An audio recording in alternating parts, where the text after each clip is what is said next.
सच्चिदानन्दरूपाय विश्वोत्पत्त्यादिहेतवे तापत्रयविनाशाय श्रीकृष्णाय वयं नमः।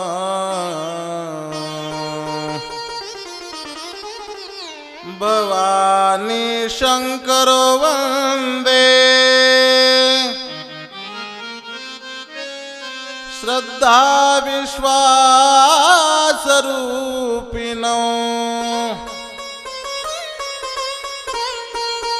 याभ्यां विना न पश्यन्ति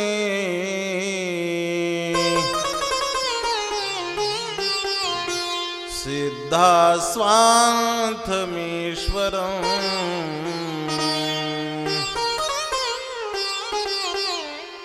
वन्दे बुद्धमयं नित्यं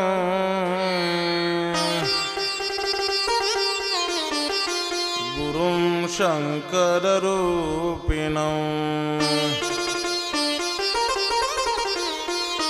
यमाश्रितो हि वक्रोऽपि चन्द्रः सर्वत्र वन्दते।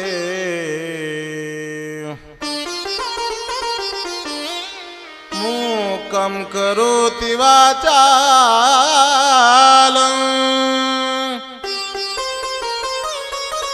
पंगुं लंघयते गिरिं यत्कृपातमहं वन्दे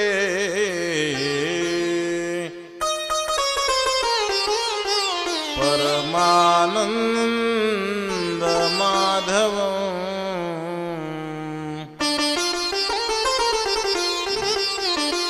वसुदेवसुतं देवं कंसचाणूरमर्दनं देवकी परमानन्दं कृष्णं वन्दे जगद्गुरुं। कृष्णाय वासुदेवाय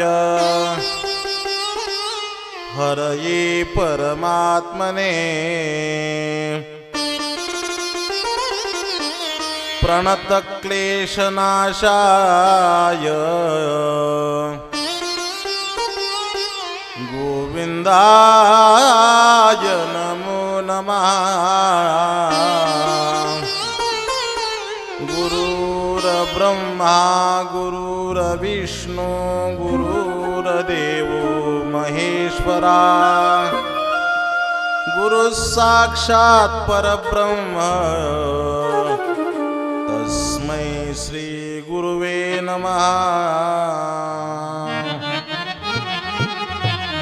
पंढरीचा देवराया पंढरीचा देवराया पंढरीचा देवराया पंढरीचा देवराया मस्तकही तुझ्या पाया मस्तकही तुझ्या पाया मस्तके तुझ्या पाया मस्तके तुझ्या पाया मस्तके तुझ्या पाया मस्तके तुझ्या पाया पंढरीचा देवराया मस्तके तुझ्या पाया मस्तके तुझ्या पाया मस्तके तुझ्या पाया पंढरीचा देवराया मस्तक है तुझे पाया मस्तक है तुझे पाया मस्तक है तुझे पाया। पंढरीचा देवराया मस्तक हे तुझ्या पाया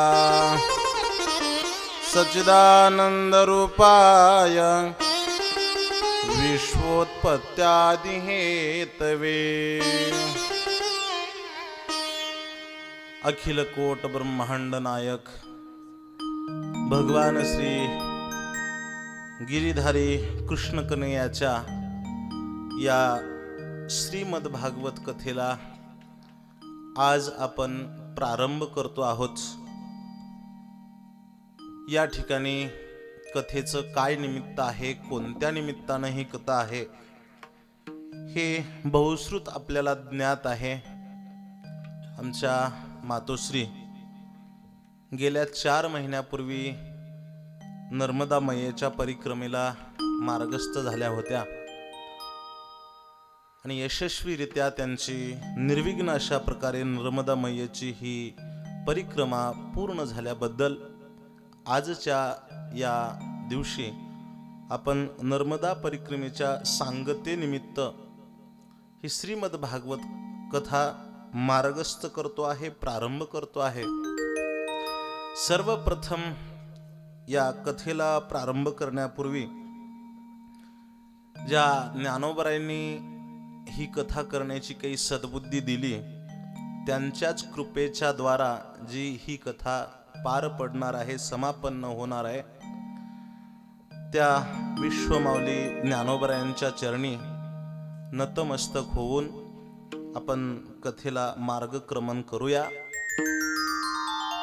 श्री ज्ञानदेवा चरणी मस्तक असो दीन रजनी, नमो ज्ञानेश्वरा नमो ज्ञानेश्वरा, निवृत्ती उदारा सोपान देवा, मुक्ताबाई नमो त्रिभुवन पावनी, आद्यत्रय जननी देवाची। ज्या ज्ञानोबरायांच्या असीम अगाध करुण अशा प्रकारच्या कृपेनं ही निर्विघ्न कथा पार पडणार आहे, ज्या सद्गुरूंनी मला ही काही बोलण्याची बुद्धी दिली, वाणी दिली, माझ्यावरती कृपा केली, त्या माझ्या सद्गुरुनाथाला त्रिवार अशा प्रकारचं वंदन। ज्या आई वडिलांनी या मृत्यू लोकामध्ये आणलं, ज्यांनी जन्म दिला, त्यांच्याच द्वारा ही कथेची बुद्धी झाली। असं म्हणतात, सुशिलो मातृपुण्येन पितृपुण्येन बुद्धिवान। मुलगा बुद्धिमान होण्याकरता वडिलांची बुद्धी लागते आणि मुलगा सुशील होण्याकरता आईचं पुण्य लागतं। ज्या अर्थी ज्ञानोबरायांसारखा ज्ञानेश्वरीचा ग्रंथ, जगद्गुरु तुकोबरायांचा ग्रंथ हातामध्ये घेण्याची बुद्धी होते, अर्थातच ही आमच्या आई वडिलांची कृपा आहे। आमच्या आई वडिलांनाही नतमस्तक होतो। ज्या परिवारामध्ये ही कथा मार्गस्थ होते, अर्थात माझंच हे कुटुंब, माझ्याच घरी ही कथा मार्गस्थ होते आणि या परिवाराला सुद्धा भगवान परमात्म्यानं अखंड राखलं। संसाराच्या चढ उतारामध्ये कितीतरी प्रसंग येत असतात, तरी सुद्धा भगवंताने या परिवाराकडून अखंड अशा प्रकारची सेवा करून घ्यावी, अशा प्रकारचं भगवान परमात्म्याच्या चरित्र चिंतनाला हे सर्वजण आपण मार्गस्थ होत आहोत। कथेच्या व्यासपीठावरती जे आपणाला दृश्यमान पद्धतीनं ज्यांचं दर्शन होत आहे, आमचे सिंथेसायझर ज्यांचा आमचा पहिलाच परिचय आहे, त्यांनाही विशेष अशा प्रकारचं आभार। ज्यांनी आम्हाला या व्यासपीठावरती बसवलं त्या ओंकार महाराजांचेही मनोमन आभार। आमचे परममित्र शुभम महाराज, भोसले महाराज यांनाही आभार अशा प्रकारचं करून मी आता या माझ्या कथेला मार्गक्रमण करतो आहे। ज्या ठिकाणी ही कथा होती आहे, खरं म्हणजे जिथं कथा व्हावी हे कथेचं भूमी सुद्धा अत्यंत पवित्र आहे। स्वर्गामधल्या भीष्माचार्यांना असं वाटलं की महाभारतामध्ये असा एक श्लोक आहे, जननी जन्मभूमिश्च स्वर्गादपि गरीयसी। ही जन्मभूमी कशी आहे, स्वर्गापेक्षा अत्यंत प्रिय अशा प्रकारची आहे।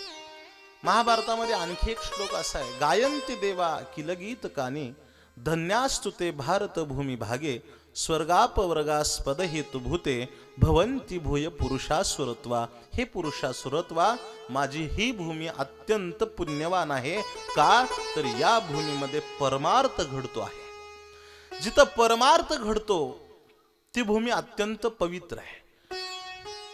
आणि या भूमीमध्ये ही कथा आज मार्गस्थ होत आहे. आपल्या सर्वांना अशा प्रकारचं वंदन करतो.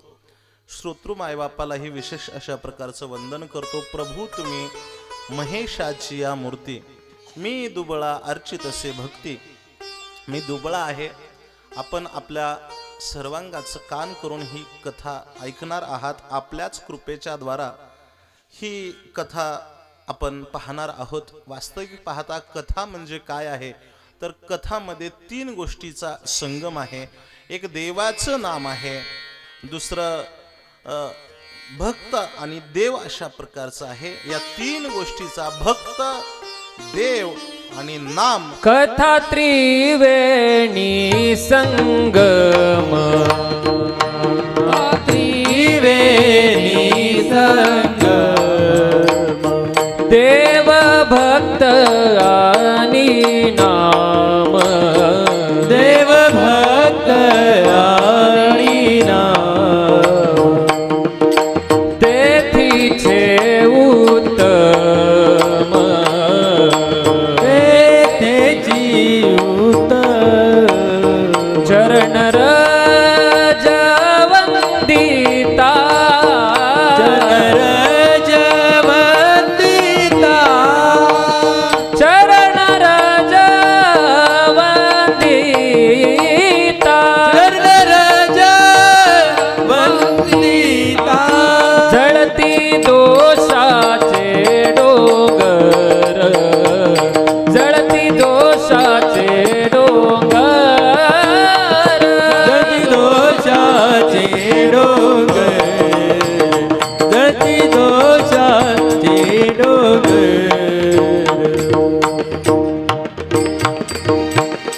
कथा म्हणजे काय आहे तर या कथेच्या द्वारा, या कथेमध्ये भक्त आहे, कथेमध्ये नाम आहे आणि कथेमध्ये देव आहे. या 3 गोष्टीचा संगम कथेमध्ये असतो. म्हणून करता आता कथा, ही कथा म्हणजे काय, कीर्तनामध्ये देव असतो तसं कथेमध्ये सुद्धा देव असतात बरं का. ज्ञानोबरायासारख्या महात्म्यांनी सुद्धा किंवा नामदेवरायांनी असं एका ठिकाणी वर्णन केलं बघा, ऐसा साच खरा भाव कथे माझी उभा देव. कथेमध्ये प्रत्यक्ष श्रीहरी पंढरीनाथ उभे असतात. कथा म्हणजे काय आहे, कथा देवाचे ध्यान, कथा साधन मंडन, कथे ऐसे पुण्य अनेक नाही सर्वता. म्हणून करता आपण ही कथा ऐकायची. जगद्गुरु तुकोबरायांसारखे महात्मे सुद्धा सांगतात ही भागवत कथा काय आहे. भागवत कथेचं श्रवण कोण करतो, जो गीतेचं श्रवण करतो, जो भागवताचं श्रवण करतो, त्यांना तुकोबरायांसारख्या महात्म्याने सांगावं की जे अखंड चिंतन करतात त्यांना विशेष अशा प्रकारचं पुण्य मिळतं. गीता भागवत करीती श्रवण, गीता भागवत करीती श्रवण, गीता भागवत करीती श्रवण, गीता भागवत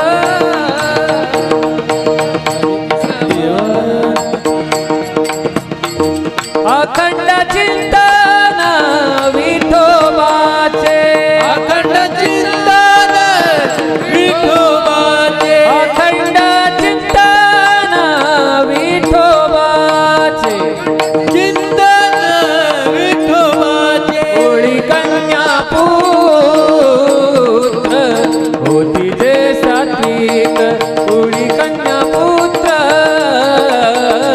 होती जे सात्विक, पुत्र होती जे सात्विक, पुत्र होती जे सात्विक. ही कथा म्हणजे काय आहे तर ही कथा जो श्रवण करतो, भगवद्गीता असेल, भागवत असेल, जे अखंड चिंतन भगवान परब्रह्म परमात्म्याचं करतात, जगद्गुरु तुकोबराय सांगतात त्यांच्या कुळाला धन्यता आहे. कुळी कन्या पुत्र, त्यांचे कन्या विशेष आहे, पुत्र विशेष आहे. आणि म्हणून करता ही भागवत कथा आपण ऐकावी. ही भागवत कथे ऐकल्यानंतर काय होतं, कसं होतं, हा जो भागवत ग्रंथ आहे तो नेमका काय आहे. भागवत कथा अशी आहे जी की आयुष्यभर अभ्यास करून सुद्धा आपल्याला भागवत कथेच्या तळामुळाशी तळागाळापर्यंत सखोल अभ्यासाच्या द्वारा सुद्धा आपण तिथपर्यंत पोहोचू शकत नाही. भागवत ग्रंथाच्या काही श्रवण करणाराच्या आणि व्याख्यान करणाराच्या काही जोड्या आहेत. ही कथा कोणी ऐकावी, ही कथा कोणी सांगावी, या कथेचा वक्ता कसा असावा, ही कथा म्हणजे काय आहे. ही कथा म्हणजे कुठली एक गोष्ट आहे का. आटपाट नगरामध्ये एक राजा होता आणि त्या राजाला 2 राण्या होत्या, अशातली ही कथा नाही. या कथेला काही आधार आहे. हा जो भागवत ग्रंथ आहे हा या कथेचा आधार आहे. हा ग्रंथ कसा आहे, या ग्रंथाकडे आपण नुसतं दृष्टीनं पाहिलं तर आपल्याला या ग्रंथामध्ये काही मुखपृष्ठ आहे, मलपृष्ठ आहे, त्याच्यामध्ये आत काही पृष्ठ आहेत आणि त्याच्यामध्ये काही अक्षर आहेत. फक्त अक्षराच्या दृष्टीनं हा ग्रंथ नाही. ग्रंथाला पाहायचं झालं तर कोणताही ग्रंथ घ्या. जगद्गुरु तुकोबारायांचं गाथा वाङ्मय घ्यायचं झालं, विश्वमाऊली ज्ञानोबारायांचं अक्षर वाङ्मय ज्ञानेश्वरी घ्यायचं झालं तर म्हणजे ते अक्षर नाहीत, तर ते तुकोबारायांची ज्ञानेश्वरी म्हणजे प्रत्यक्ष ज्ञानोबाराय आहेत. जगद्गुरु तुकोबारायांची गाथा म्हणजे प्रत्यक्ष जगद्गुरु तुकोबाराय महाराज आहेत. आणि हा भागवत ग्रंथ म्हणजे काय, तर हा भागवत ग्रंथ म्हणजे प्रत्यक्ष भगवान अपार महिमा ग्रंथाचा वदवे नाको नासाचा प्राणची कीर्तनकाराचा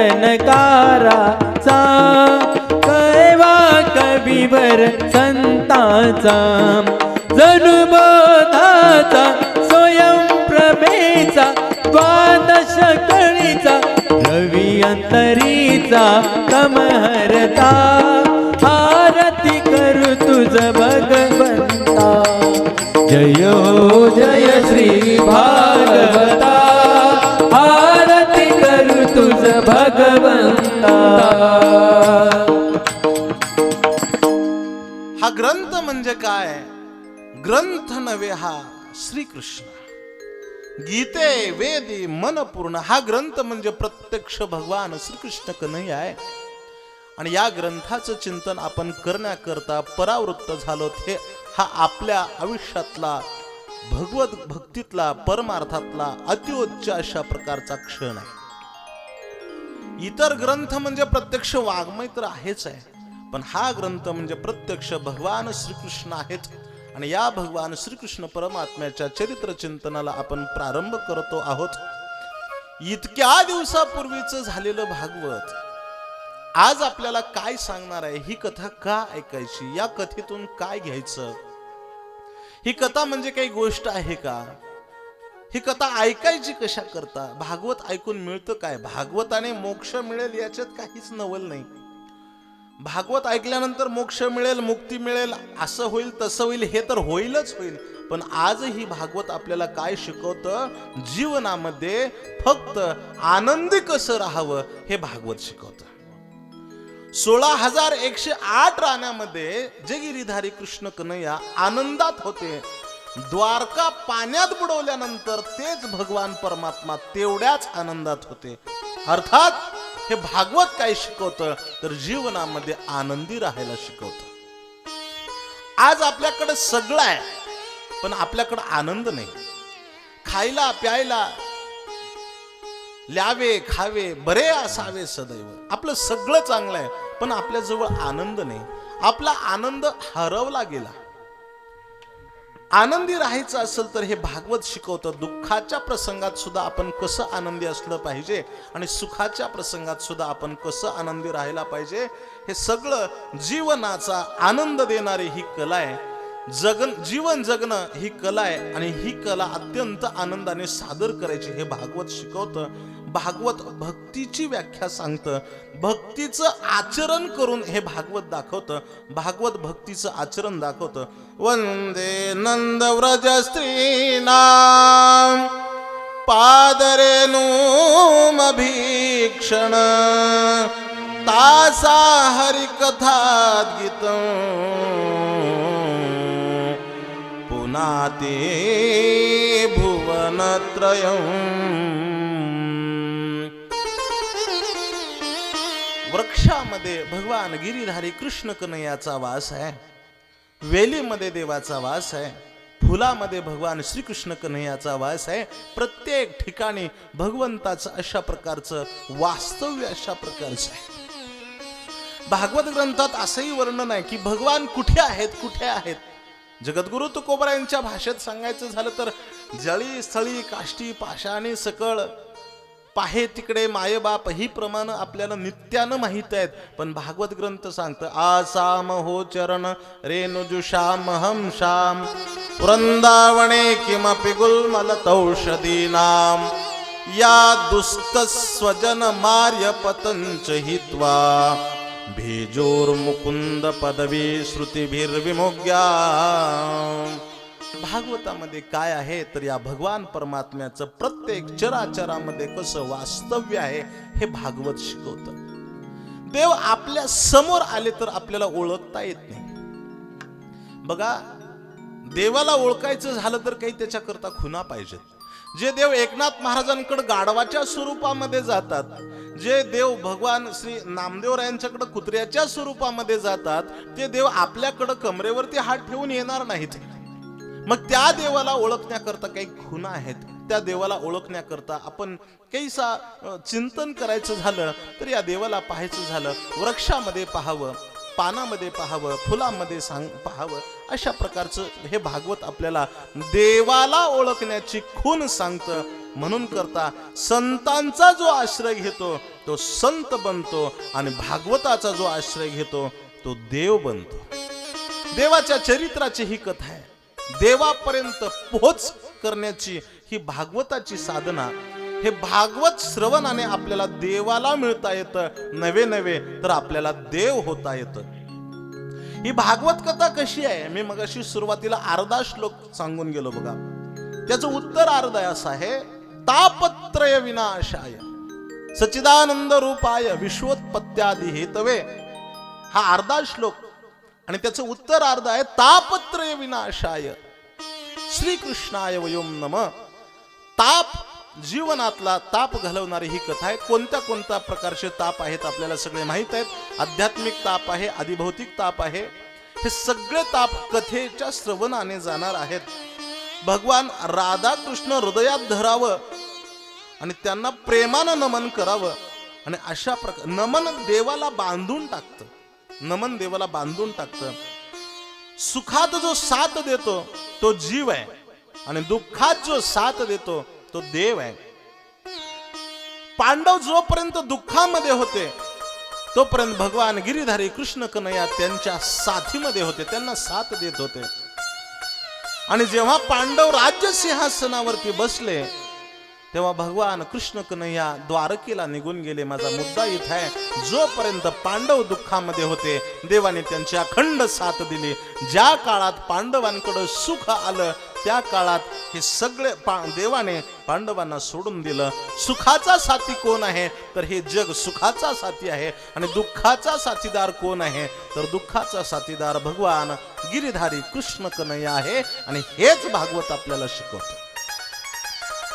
आतापर्यंत सांगितलेलं कदाचित आपल्याला अवघड वाटत असेल म्हणून सोपं सांगतो. भागवत काय शिकवतं तर गिरीधारी कृष्ण कन्हैयावरती प्रेम करायला हे भागवत शिकवतं.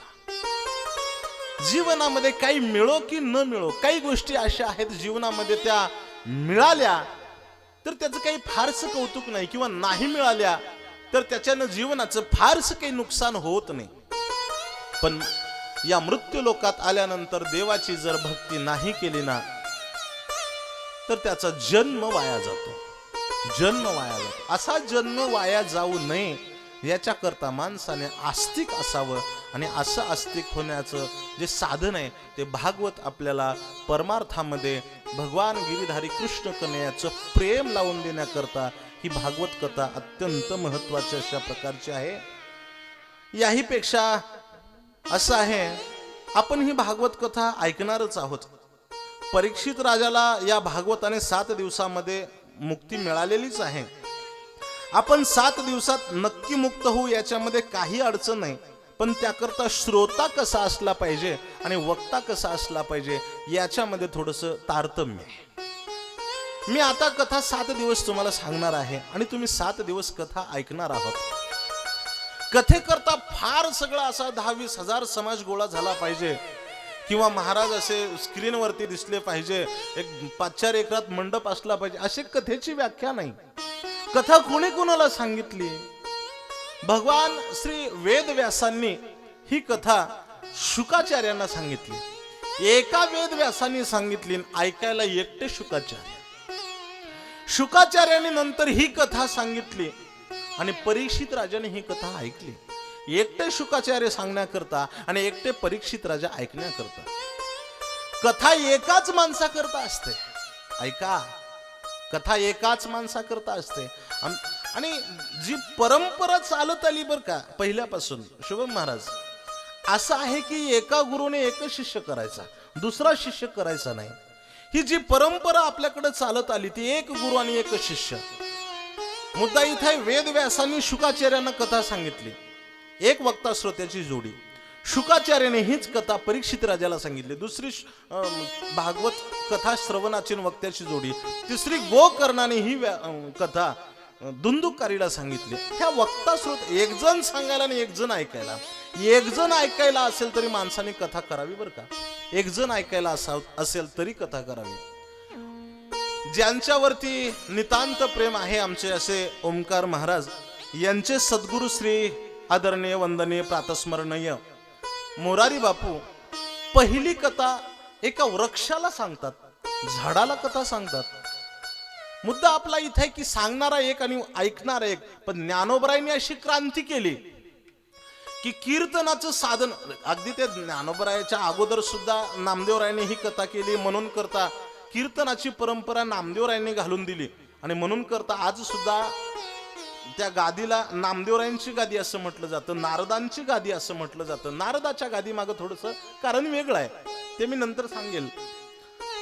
ज्ञानोबरायांनी काय केलं की एक कथा, एक वक्ता आणि एक श्रोता आहे ना, ही जोडी फोडली आणि ज्ञानोबरायांनी गळ्यामध्ये विणा घेतला, फेटा बांधला आणि पैठणला जेव्हा शुद्धीपत्र आणण्याकरता गेले. आता महाराज हे ज्ञानोबरायांचं चरित्र भागवत कथेमध्ये नाही बरं का. ज्ञानोबरायांनी काय केलं, श्रोता वक्त्याच्या जोड्या फोडल्या. ज्ञानोबरायांनी हातामध्ये विणा घेतला, डोक्याला फेटा बांधला आणि पैठण मध्ये ज्ञानोबराय कीर्तन करायला लागले. सांगती पुराण रात्री हरी कीर्तन, सांगती पुराण रात्री हरी कीर्तन, सांगती पुराण रात्री हरी कीर्तन, सांगती पुराण रात्री हरी पैठणचे जन वेदियेले, पैठणीचे जन वेदियेले, सांगती पुराण रात्री हरी कीर्तन, सांगती पुराण रात्री हरी कीर्तन. पैठणचे जन वेधियेले, पैठणचे जन वेधियेले, सांगती जन रात्री हरी कीर्तन, सांगती पुराण हरी कीर्तन. सांगती पुराण रात्री हरी कीर्तन, पैठणीचे जन वेदियेले. ज्ञानोबरायांचं चरित्र इथं आणण्याचं कारण एवढंच आहे, ज्ञानोबरायांनी हे ज्ञान खुलं केलं. ज्ञानोबरायांची फार मोठी कार्य आहेत. मी सुरुवातीला आज ज्ञानोबरायांचं चरित्र याच्या करता सांगतो की नमस्कार रूप मंगल, हृदयातलं आतमध्ये जे हृदयावर विराजमान असणारे ज्ञानराज माऊली आहेत ना, त्या हृदयस्थ ज्ञानोबरायांना वंदन करण्याकरता मुखाद्वारा काहीसं त्यांची एखादी कथेच्या द्वारा आपल्या मुखाला पावित्र्य यावं, आपल्या कानाला पावित्र्य यावं, याच्या करता एक 4-2 वाक्य ज्ञानोबरायांच्या करता. ज्ञानोबरायांनी काय केलं, जो देव बंदिस्त आहे या देवाला वाळवंटात आणलं. ज्ञानोबरायांनी काय केलं? एक गुरु एक शिष्य परंपरा काय केली? सगळ्यांकरता खुली केली. सांगणं आपलं हे चालू आहे की भागवत कथेचा एकच श्रोता आणि एकच वक्ता असतो. ज्ञानोबरायांच्या द्वारा हे सगळं कथेचं स्वरूप बदललं. म्हणून करता आता सांगणारा वक्ता एक असला तरी ऐकणारे श्रोते मात्र अनेक आहेत. आणि अशा प्रकारचा वक्ता कसा असावा याच्यामध्ये मात्र बंधन आहे. भागवत ऐकावं कुणीही त्याच्यामध्ये काही अडचण नाही, पण सांगावं कुणी याच्या करता ज्ञानोबराय संत महात्मे सांगतात की वक्ता कसा असला पाहिजे? वक्ता या भागवत कथेचा प्रेमी असला पाहिजे. वक्ता कसा असला पाहिजे? त्या वक्त्याचं भगवान गिरीधारी कृष्ण कन्हैयावरती अंतःकरणापासून प्रेम असलं पाहिजे. भागवत कथेचा वक्ता कसा असावा? तर भागवत कथेचा वक्ता निर्लोभी असावा. भागवत कथेचा वक्ता कसा असावा? आचरण संपन्न असावा. एखाद्या वक्त्याकडे आचरण संपत्ती नसेल ना तर त्याला कथा करता येत नाही. त्याच्या वाणीमध्ये ते वजन राहत नाही. जीवनामध्ये आचरण अत्यंत पवित्र आहे. असं बाहेर बोलणं खूप सोपं आहे, पण ते श्रोत्याच्या अंतःकरणाला भिडण्याकरता एखादी कथा श्रोत्याच्या अंतःकरणामध्ये जर जाऊन पोहोचत असेल तर तो निश्चित सांगणारा वक्ता आचरण संपन्न आहे. आचरण संपन्न असल्याशिवाय कथाकाराची कथा श्रोत्याच्या अंतःकरणापर्यंत जात नाही. बर, वक्ता कसा असावा? वक्ता ब्रह्मनिष्ठ असावा. वक्ता कसा असावा? कृपाळू असावा. वक्ता कसा असावा? श्रोत्रिय असावा. आपला यामध्ये थोडासा वेळ चाललेला आहे म्हणून मी कथा थोडी धावती पुढे घेतो. आता वक्ता कसं आहे हे व्यास महाराज सांगतात. श्रोता कसा असावा? तर श्रोत्याने सर्वांगाचे कान करावेत. हे सांगणं कशा करता चालू आहे? जी कथा आपण ऐकणार आहोत ना, या कथेचे काही नियम आहेत.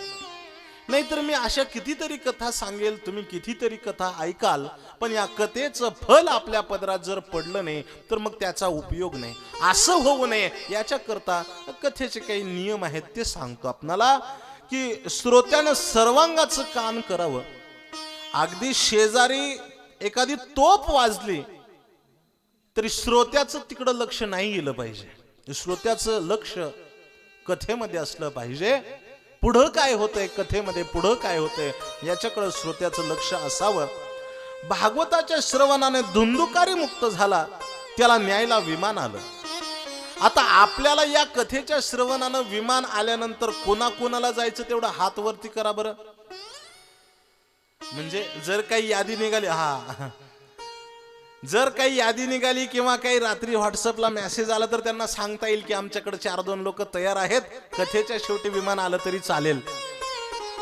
या कथेच्या द्वारा विमानात बसण्याकरता कथा नाही, जीवनाची तृप्ती करून घेण्याकरता कथा आहे. आणखी काय आहे तर ही कथा मनुष्याला अमर करते. शुकाचार्यांसारख्या आत्माराम मुनीला सुद्धा शुकाचार्याने सगळं सोडलं पण भागवत नाही सोडलं. भागवत नाही सोडलं. भागवत ते सोडू शकले नाहीत. भागवत फार मोठा आहे. आता भागवताचा थोडीशी रचना आपल्याला पाहायची. हे भागवत कोणी लिहिलं, कशा करता लिहिलं, हे लिहिलं कशा करता? भागवत कोणी लिहिलं तर हे व्यास महाराजांनी लिहिलं.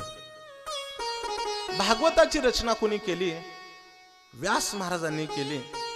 ते काय झालं, नारद महाराज आणि व्यास महाराज यांची भेट झाली आणि व्यास महाराजांचा चेहरा उदास. नारद महाराज सांगायला लागले, का हो तुमचा चेहरा उदास आहे? म्हणले हो. कशा करता? तर म्हणले मला बरं वाटत नाही. माणसाकडे सगळं असतं पण बरं वाटत नाही. तुम्ही एक काम करा, तुम्हाला जर जीवनाचा आनंद घ्यायचा असेल ना तर तुम्ही माझ्याकडे बघा. मी काय केलं तर मी देवाच्या गुणानुवादाचं चिंतन केलं. आज माझा अधिकार कसा आहे? पूर्वीचं माझं जीवन चरित्र काय, कोण कोणाला बोलायला लागलं आपल्या लक्षात येते ना. व्यास महाराज आणि नारद महाराज यांची गाठभेट झाली. नारद महाराज त्यांना बोलायला लागले, तुम्ही माझ्याकडे बघा, मी काय केलं. माझ्या पूर्वजन्मात मध्ये असा माझा प्रकार होता की नारदांच्या पूर्वावतारात नारद महाराज एका दासीच्या पोटी जन्माला आले. दासीच्या पोटी जन्माला आले आणि गावामध्ये अखंड हरिनाम सप्ताह बसला. आता सप्ताह म्हणजे काय? गावामध्ये अखंड हरिनाम सप्ताह बसला आणि सप्ताह बसल्यानंतर मग पहाटे 4 ते 6 काकड्याचं भजन, नंतर गाथा भजन, ज्ञानेश्वरी पारायण, 4 ते 6 प्रवचन, हरिपाठ, कीर्तन, अशा प्रकारचं त्यांच्या गावामध्ये ते सप्ताह बसला. आणि सप्ताह बसल्यानंतर पूर्वावतारामध्ये नारद महाराजांना सप्ताहाचं वेळ लागलं. असं काही कीर्तन वाटलं की एखादा लहान मुलगा जसं त्या कीर्तनाकडं सप्ताहाकडं धावतं जातं, तसं नारद महाराज पूर्वावतारात जायला लागले. आणि मग काय करायचं तर ते कीर्तनकार जे कीर्तन सांगतात ते ऐकायचं. ज्ञानेश्वरी गाथेचं जे काही भजन चिंतन चाललंय ते ऐकायचं. आणि मग खायचं काय तर घरी जायला, जर आपण घर दूर होतं, घरी जर गेलो तर मग आपली कथा बुडेल. इथं महाराज जे काय सांगतात ते आपलं ऐकायचं बुडेल. म्हणून नारद महाराजांनी पूर्व अवतारात जेवायचं कुठं तर हे जे कथा सांगायला जे लोक आले होते ना, ते सांगणाऱ्यांनी त्यांचं जेवण झाल्यानंतर पात्रामध्ये जे काही थोडं शिळ उष्ट पात्रामध्ये खरकट असेल ते त्यांनी खायचं. आणि तेच उष्ट खाल्लं. आणि ते उष्ट खाल्ल्यानंतर हा सप्ताहाला अखंड उपस्थिती अशा प्रकारची लावायची. भागवतामध्ये असंही वचन आहे, उच्चिष्टो भोजनो दासा तव मायांजयो मही. उष्ट खाल्ल्यानंतर काय होतं तर या मायेवरती विजय होतो. झाला प्रकार असा, नारद महाराजांनी त्या सप्ताहामध्ये त्या साधू संतांचं पूर्व अवतारामध्ये उष्ट अशा प्रकारचं जेवण करावं. आणि सप्ताहाची प्रवचन सेवा जी काही त्यांची नियमावली असेल, साधू संघ असेल, सत्संग असेल, यज्ञोपवीत असेल, काही वेदाच्या रुचा म्हणणं वगैरे, हे सगळं नारद महाराजांनी केलं. आणि मग एके दिवशी असं झालं की नारद महाराज पूर्वजन्मामध्ये नारद महाराजांना की आपल्या आईला म्हणजे नारद महाराजांच्या आईला पूर्वावतारामध्ये सर्पदंश झाला. सर्पदंश झाल्यानंतर नारद महाराजांची आई त्या ठिकाणी गेली. आणि मग आई वारल्यानंतर काय असतं, मुलाचं सर्वस्व काही असेल तर आई आणि वडील असतं. या 5-7 वर्षाच्या बाळाच्या आई गेल्या. नारद महाराजांनी विचार केला की आता काय करावं, आता काय करावं. आणि शेवटी नारद महाराजांनी अखंड त्या साधूच्या संगतीत राहणं पसंत केलं. आणि ध्यानामध्ये देव प्रगट झाले. आणि नारद महाराजांना देवाने सांगितलं की या जन्मात तुम्हाला एवढंच दर्शन अभिप्रेत होतं. आता तुम्ही एकच करा की तुम्हाला या जन्मामध्ये दर्शन जेवढं द्यायचं होतं तेवढं झालं. पुढील जन्मामध्ये तुम्हाला जर हे अखंड माझं दर्शन हवं असेल तर तुम्हाला फक्त आणि फक्त भगवन नामस्मरण करावं लागेल. आणि तो जन्म नारद महाराजांनी पूर्वीच्या काळात फक्त देवाचं नामस्मरण करून करून करून तो जन्म घालवला. आणि दुसरा जन्म नारद महाराजांना जो प्राप्त झाला, त्या जन्मामध्ये नारद महाराजांचा एवढा अधिकार प्राप्त झाला, एवढा अधिकार प्राप्त झाला. नारद महाराजांनी फक्त नारायण नारायण म्हटलं की देवाला प्रगट व्हावं लागायचं. हा अधिकार नारद महाराजांचा. श्रीमन्नारायण नारायण नारायण श्रीमन्नारायण नारायण नारायण श्रीमन्नारायण नारायण नारायण श्रीमन्नारायण नारायण नारायण श्रीमन्नारायण नारायण नारायण श्रीमन्नारायण नारायण नारायण श्रीमन्नारायण नारायण नारायण श्रीमन्नारायण नारायण नारायण श्रीमन्नारायण नारायण नारायण श्रीमन्नारायण नारायण नारायण हरि ओम नमो नारायण ओम नमो नारायण हरि ओम नमो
अशा प्रकारचं जेव्हा भगवन नामचिंतनामध्ये मग्न असतात आणि आकाश मार्गाने नारद महाराज जात असताना व्यास महाराजांशी त्यांना भेट होते आणि व्यास महाराज त्यांचा चेहरा अखंड उदास दिसतो.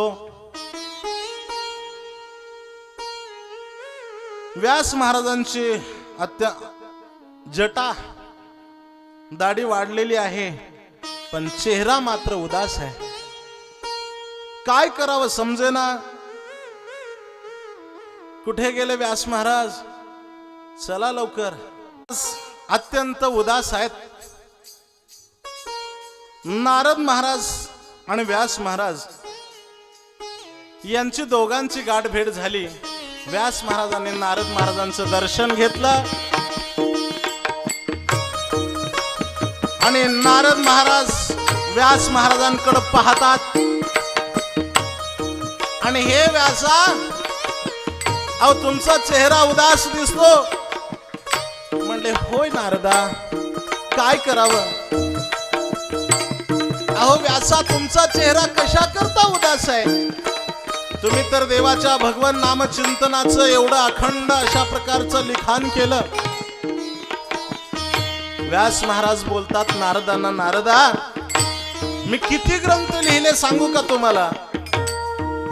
मी इतके ग्रंथ लिहिले पण माझ्या अंतःकरणामध्ये समाधान नाही. काय करावं समजत नाही. ज्ञानोबरांच्या ज्ञानेश्वरीमध्ये व्यास महाराजांचं वर्णन आहे. याजसाठी जप, याजसाठी तप, व्यासेही अमुक ग्रंथ केले. व्यास महाराजांनी खूप ग्रंथ केले. ज्या ग्रंथांचा मागोवा विश्वमाऊली ज्ञानोबरा घेतात. ज्ञानदेव म्हणे व्यासाची या खुना, आणि त्याच व्यास महाराजांचा चेहरा आज पडलेला आहे. व्यास महाराज आणि नारद महाराज यांचा संवाद चालू आहे. व्यास महाराज सांगतात, हे नारदा, माझ्या अंतःकरणाला समाधान होईल असं काहीतरी तुम्ही सांगा. मला अखंड प्रसन्नता यावी याच्याकरता तुम्ही काहीतरी मला मार्ग सांगा, काहीतरी मला मार्ग सांगा. मी एवढे ग्रंथ लिहिले. नारद महाराज बोलायला लागले, हे व्यासा, तुम्ही एवढे ग्रंथ लिहिले पण लिहून लिहून लिहिलं काय? महाभारत नावाचा तुम्ही ग्रंथ लिहिला पण त्या ग्रंथामध्ये सगळ्या भाऊभाऊकीची भांडणच लिहिली ना. देवाचं चरित्र चिंतन तुम्ही कुठं केलं? देवाचं चरित्र चिंतन तुम्हाला करायचं असेल तर तुम्हाला असा एखादा ग्रंथ लिहावा लागेल, असा एखादा ग्रंथ लिहावा लागेल आणि त्या ग्रंथाच्या द्वारा तो ग्रंथ तुम्ही केला ना, मग तुम्हाला समाधान अशा प्रकारचं होईल.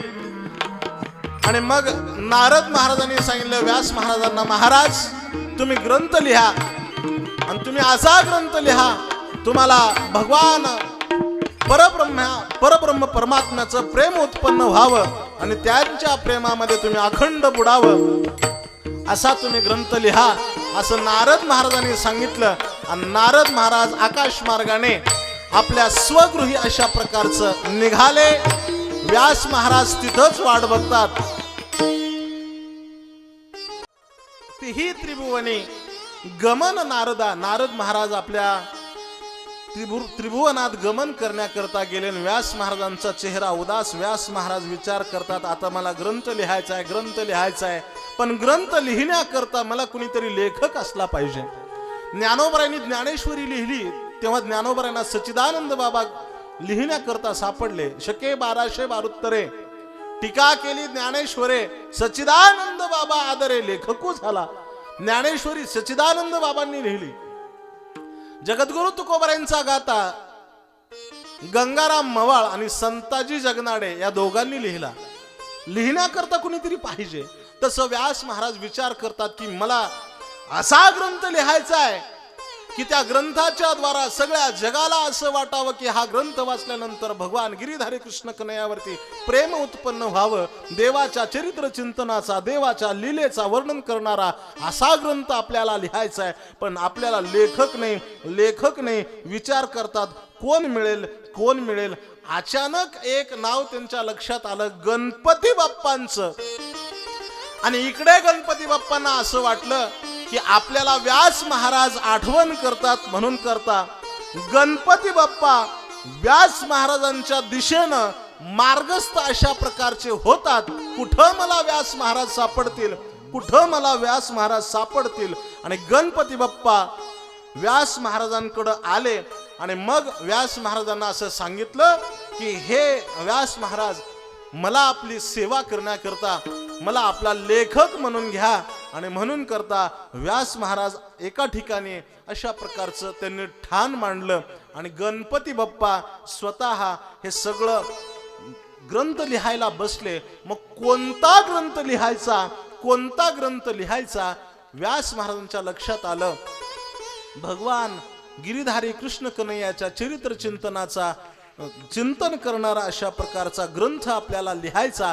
व्यास महाराजांनी लेखनी गणपती बाप्पांनी घेतली आणि स्वतः गणपती बाप्पांच्या हातामध्ये लेखनी आल्यानंतर गणपती बाप्पांनी सांगितलं व्यास महाराजांना, मी लेखनी लिहितो खरं, पण माझी लेखनी थांबली नाही पाहिजे. पहिला श्लोक लिहून पूर्ण होईपर्यंत तुम्ही दुसरा श्लोक सांगितला पाहिजे. व्यास महाराजांनी सांगितलं, गणपती बाप्पा तुम्ही एक काम करायचं, मी तुम्हाला श्लोक सांगायला लागलो ना, त्या श्लोकाचा तुम्ही अगोदर विचार करायचा आणि मग तो तुम्ही ग्रंथ लिहायचा. असं मग व्यास महाराज ग्रंथ सांगायला बसले आणि गणपती बाप्पा ग्रंथ लिहायला अशा प्रकारचे बसले. आणि त्या दोघांनी जो ग्रंथ लिहिला तेच म्हणजे हे श्रीमद भागवत आहे. आणि तोच त्यांच्या अपार अशा प्रकाराचा बुद्धीच्या कौशल्याचा पण कसाला लागून जो ग्रंथ निर्माण झाला तेच म्हणजे श्रीमद भागवत. आणि तोच ग्रंथ अशा प्रकारचा लिहिला गेला आणि तो आता आपण पाहणार आहोत. फक्त ग्रंथ प्रारंभाचं एक भजन आपण घेऊ आणि त्याच्यानंतर ग्रंथाच्या चरित्र चिंतनाला आपण प्रारंभ करूया.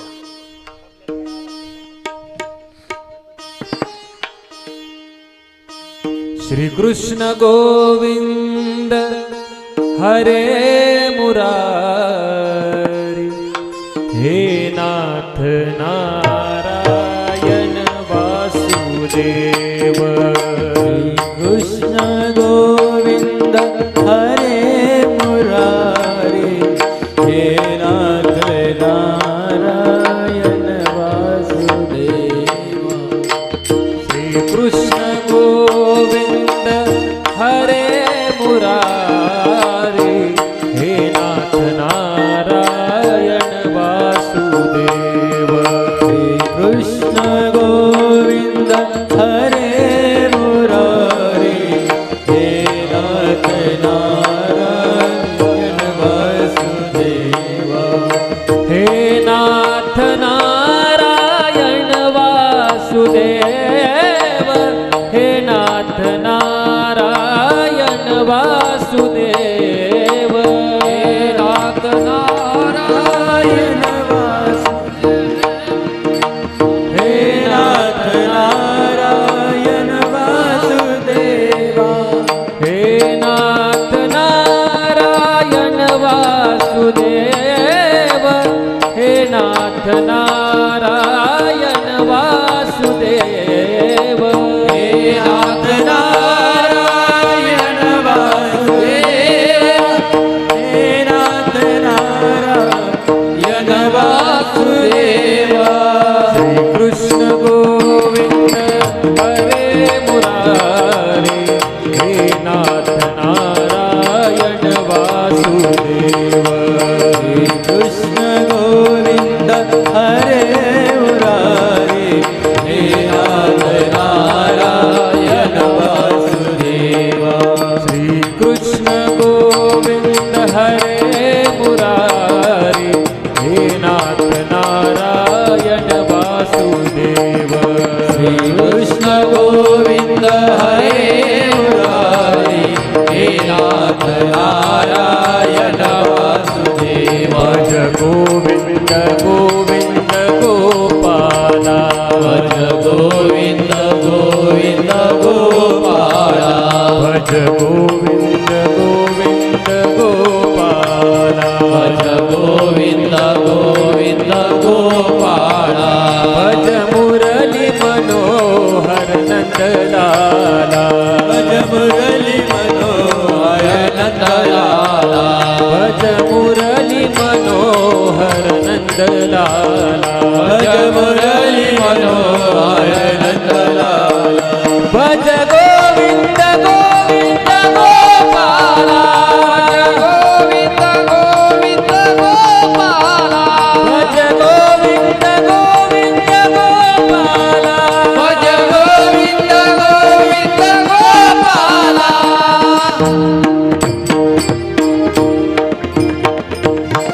गोपाल कृष्ण भगवान की जय. आणि अशा प्रकारचं हा ग्रंथ अशा प्रकारे भगवान श्री वेद व्यासांनी आपल्या लेखणीतून गंगा अवतरली. आणि ही गंगा गणपती बाप्पांनी आपल्या लेखणीमध्ये अशा प्रकारची धारण केली. नारद महाराजांच्या सांगण्यावरून व्यास महाराजांनी जी गंगा अवतरली ना, त्या नारद महाराजांना वाटलं आता नारद महाराजांचं कामच असं आहे बघा, ते एका ठिकाणी थांबतील तर ते नारद कसे एका ठिकाणी थांबणार नाहीत. आणि नारद महाराजांचं असं आहे की ते सहजासहजी या घरातून त्या घरात गेल्यानंतर इथलं म्हणजे दोन्ही घरं सुखाने चालतील असं कधीच नाही. ते काही ना काही नारद महाराजांना थोडा उद्योगच होता बघा. आता एखाद्या माणसाने असा उद्योग केला तर आपण त्याला सरळ म्हणतो तू तर काही कळीचा नारद आहे की काय. नारद महाराजांना कामच असं होतं की इथलं काहीतरी काढायचं, तिकडं काहीतरी ठेवायचं, तिकडलं काही उचलायचं, इकडं सांगायचं, सगळं उलटं पालटं काम करून टाकायचं नारदांचं काम होतं. आणि नारद महाराज त्याच्यामध्ये पारंगत होते. पूर्वीच्या काळामध्ये नारद महाराज एका जागेवरती स्थित होते. दक्ष यज्ञामध्ये त्यांना शाप बसला की तुम्हाला एका जागेला कधीच थांबता येणार नाही. आता तो भाग वेळ मिळाला तर मी सांगेन. नारद महाराजांना शाप मिळाला की एका ठिकाणी तुम्हाला थांबता येणार नाही. नारद महाराज 3 ठिकाणामध्ये सदैव अशा प्रकारचं हिथं थोडा वेळ मृत्यूलोकात, काही पाताळात, काही स्वर्गात, काही जिकडं 7 तळामध्ये जिकडं वाटेल तिकडं नारद महाराज जायचे. तिही त्रिभुवने गमन नारदा, 3 त्रिभुवनात नारद महाराजांचं गमन असायचं. तिकडं काय होतं, वैकुंठामध्ये कधी जायचं, भगवान पार्वती आई, भगवान श्री महाविष्णू आणि लक्ष्मी माता निवांत बसल्या असल्या त्या दोघांमध्ये अशी काहीतरी फूट पाडायची आणि निघून जायचं. कैलासामध्ये भगवान शंकर बसले होते आणि पार्वती बसल्या होत्या. आणि झाला प्रकार असा, नारद महाराज तिथं गेले, पार्वती आई साहेब सिंहासनावरती बसल्या आणि महादेवाचं दर्शन घेतलं. महादेवाने सांगितलं नारदा आज इकडं येणं केलं. हो म्हणले आलो तुमच्याकडे, तुम्ही माझ्याकडे आलायत खरं, पण मला थोडंसं एक महत्वाचं काम आहे नारदा, मला बाहेर जावं लागतंय. भगवान शंकर बाहेर निघून गेले आणि आता राहिल्या पार्वती माता एकट्या. आणि पार्वती मातेला देवाने नारद महाराजांनी बोलायला चालू केलं, का हो आई साहेब तुम्हाला माहित आहे का तुमचा संसार चांगला चाललाय का. म्हणले हो आमचा संसार सुखाने चालला. म्हणले अगदी गोडी गुलाबीनं घरात साखर संपली म्हणून तर ते लगेच जातात आणि साखर घेऊन येतात. जसं मी सांगते तसंच चाललंय, त्याच्यामध्ये काही बदल नाही. असं तुमच्या पतिदेवाने तुम्हाला सगळं सांगितलं का आजपर्यंत. म्हणले हो त्यांनी सगळं सांगितलं. काही त्यांच्यामध्ये पतिदेवाच्या मनात जे आहे ते त्यांनी आपल्या पत्नीला बोलून दाखवलं पाहिजे आणि पत्नीच्या जे मनात आहे त्याने पतिदेवाला बोलून दाखवलं पाहिजे, तेव्हाच तर संसार टिकतो ना. असं म्हणतात की संसाराच्या गाडीला 2 चाकं आहेत, 2 चाकं बरोबर चालली पाहिजे. आणि मग नारद महाराजांनी विचारलं, पार्वती आई साहेब माझा तुम्हाला प्रश्न आहे, तुमच्या दोघांमध्ये प्रेम आहे का. म्हणले हो आमच्या दोघांमध्ये प्रेम आहे. त्यांच्या मनातलं ते तुम्हाला सगळं सांगतात का. म्हणले हो त्यांच्या मनातलं ते सगळं सांगतात. त्यांनी तुमच्यापासून एखादी गोष्ट लपवून ठेवली का. म्हणले अजिबात नाही, माझ्यापासून ते काहीच लपवून ठेवत नाहीत. असं का, नक्की का. म्हणले हो नक्की. मग मला सांगा त्यांच्या गळ्यामध्ये मुंडक्याची माळ कशा करताय. पार्वती आई साहेबाला नारद महाराजांनी सांगितलं, सांगा त्यांच्या गळ्यामध्ये मुंडक्याची माळ कशा करताय. आता पार्वती आई साहेबाला काही बोलता येईना.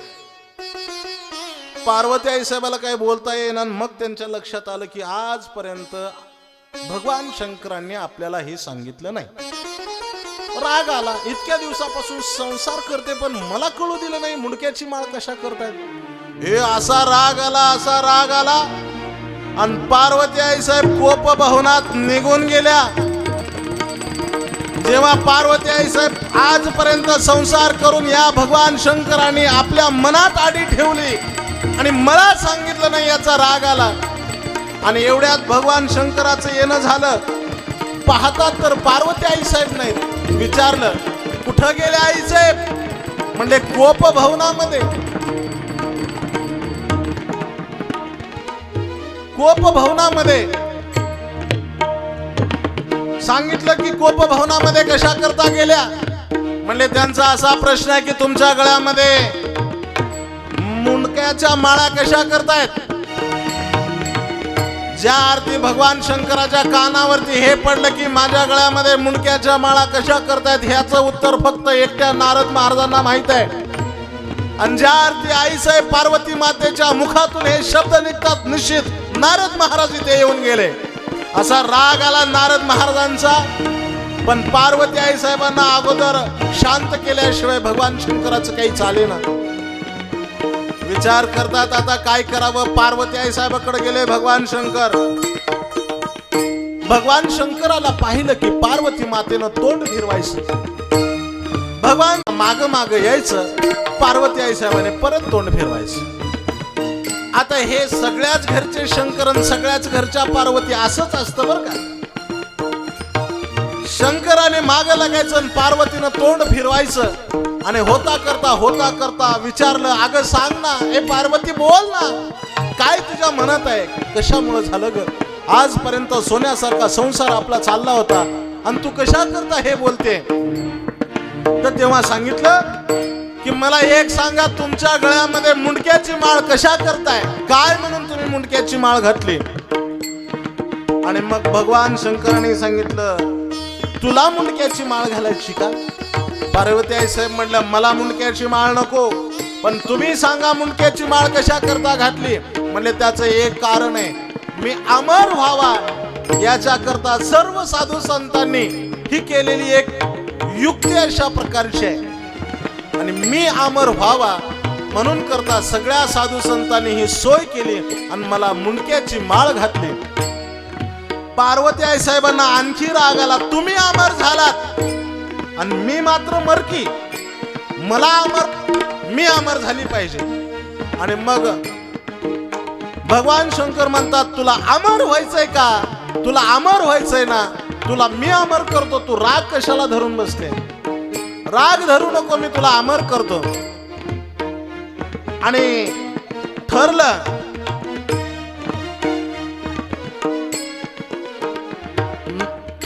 भगवान महादेवाने सांगितलं, तुला अमर व्हायचं असेल तर तुला अमरत्वाचा बोध ऐकावा लागेल. आणि हा अमरत्वाचा बोध ऐकायचा असेल तर तुला निर्जन स्थळी अशा प्रकारचं जावं लागेल. येते ना तू? तुला अमर व्हायचं ना? हो म्हणले, मला अमर व्हायचं. तुम्ही जे सांगताल तो अमरत्वाचा बोध मला ऐकायचंय. जर तुम्ही अमर आहात तर मी सुद्धा अमर असली पाहिजे.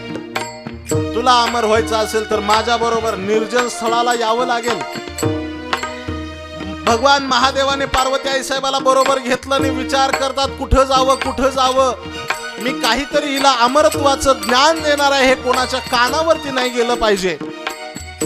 कारण ज्याच्या कानावरती हे ज्ञान जाईल तो अमर होईल.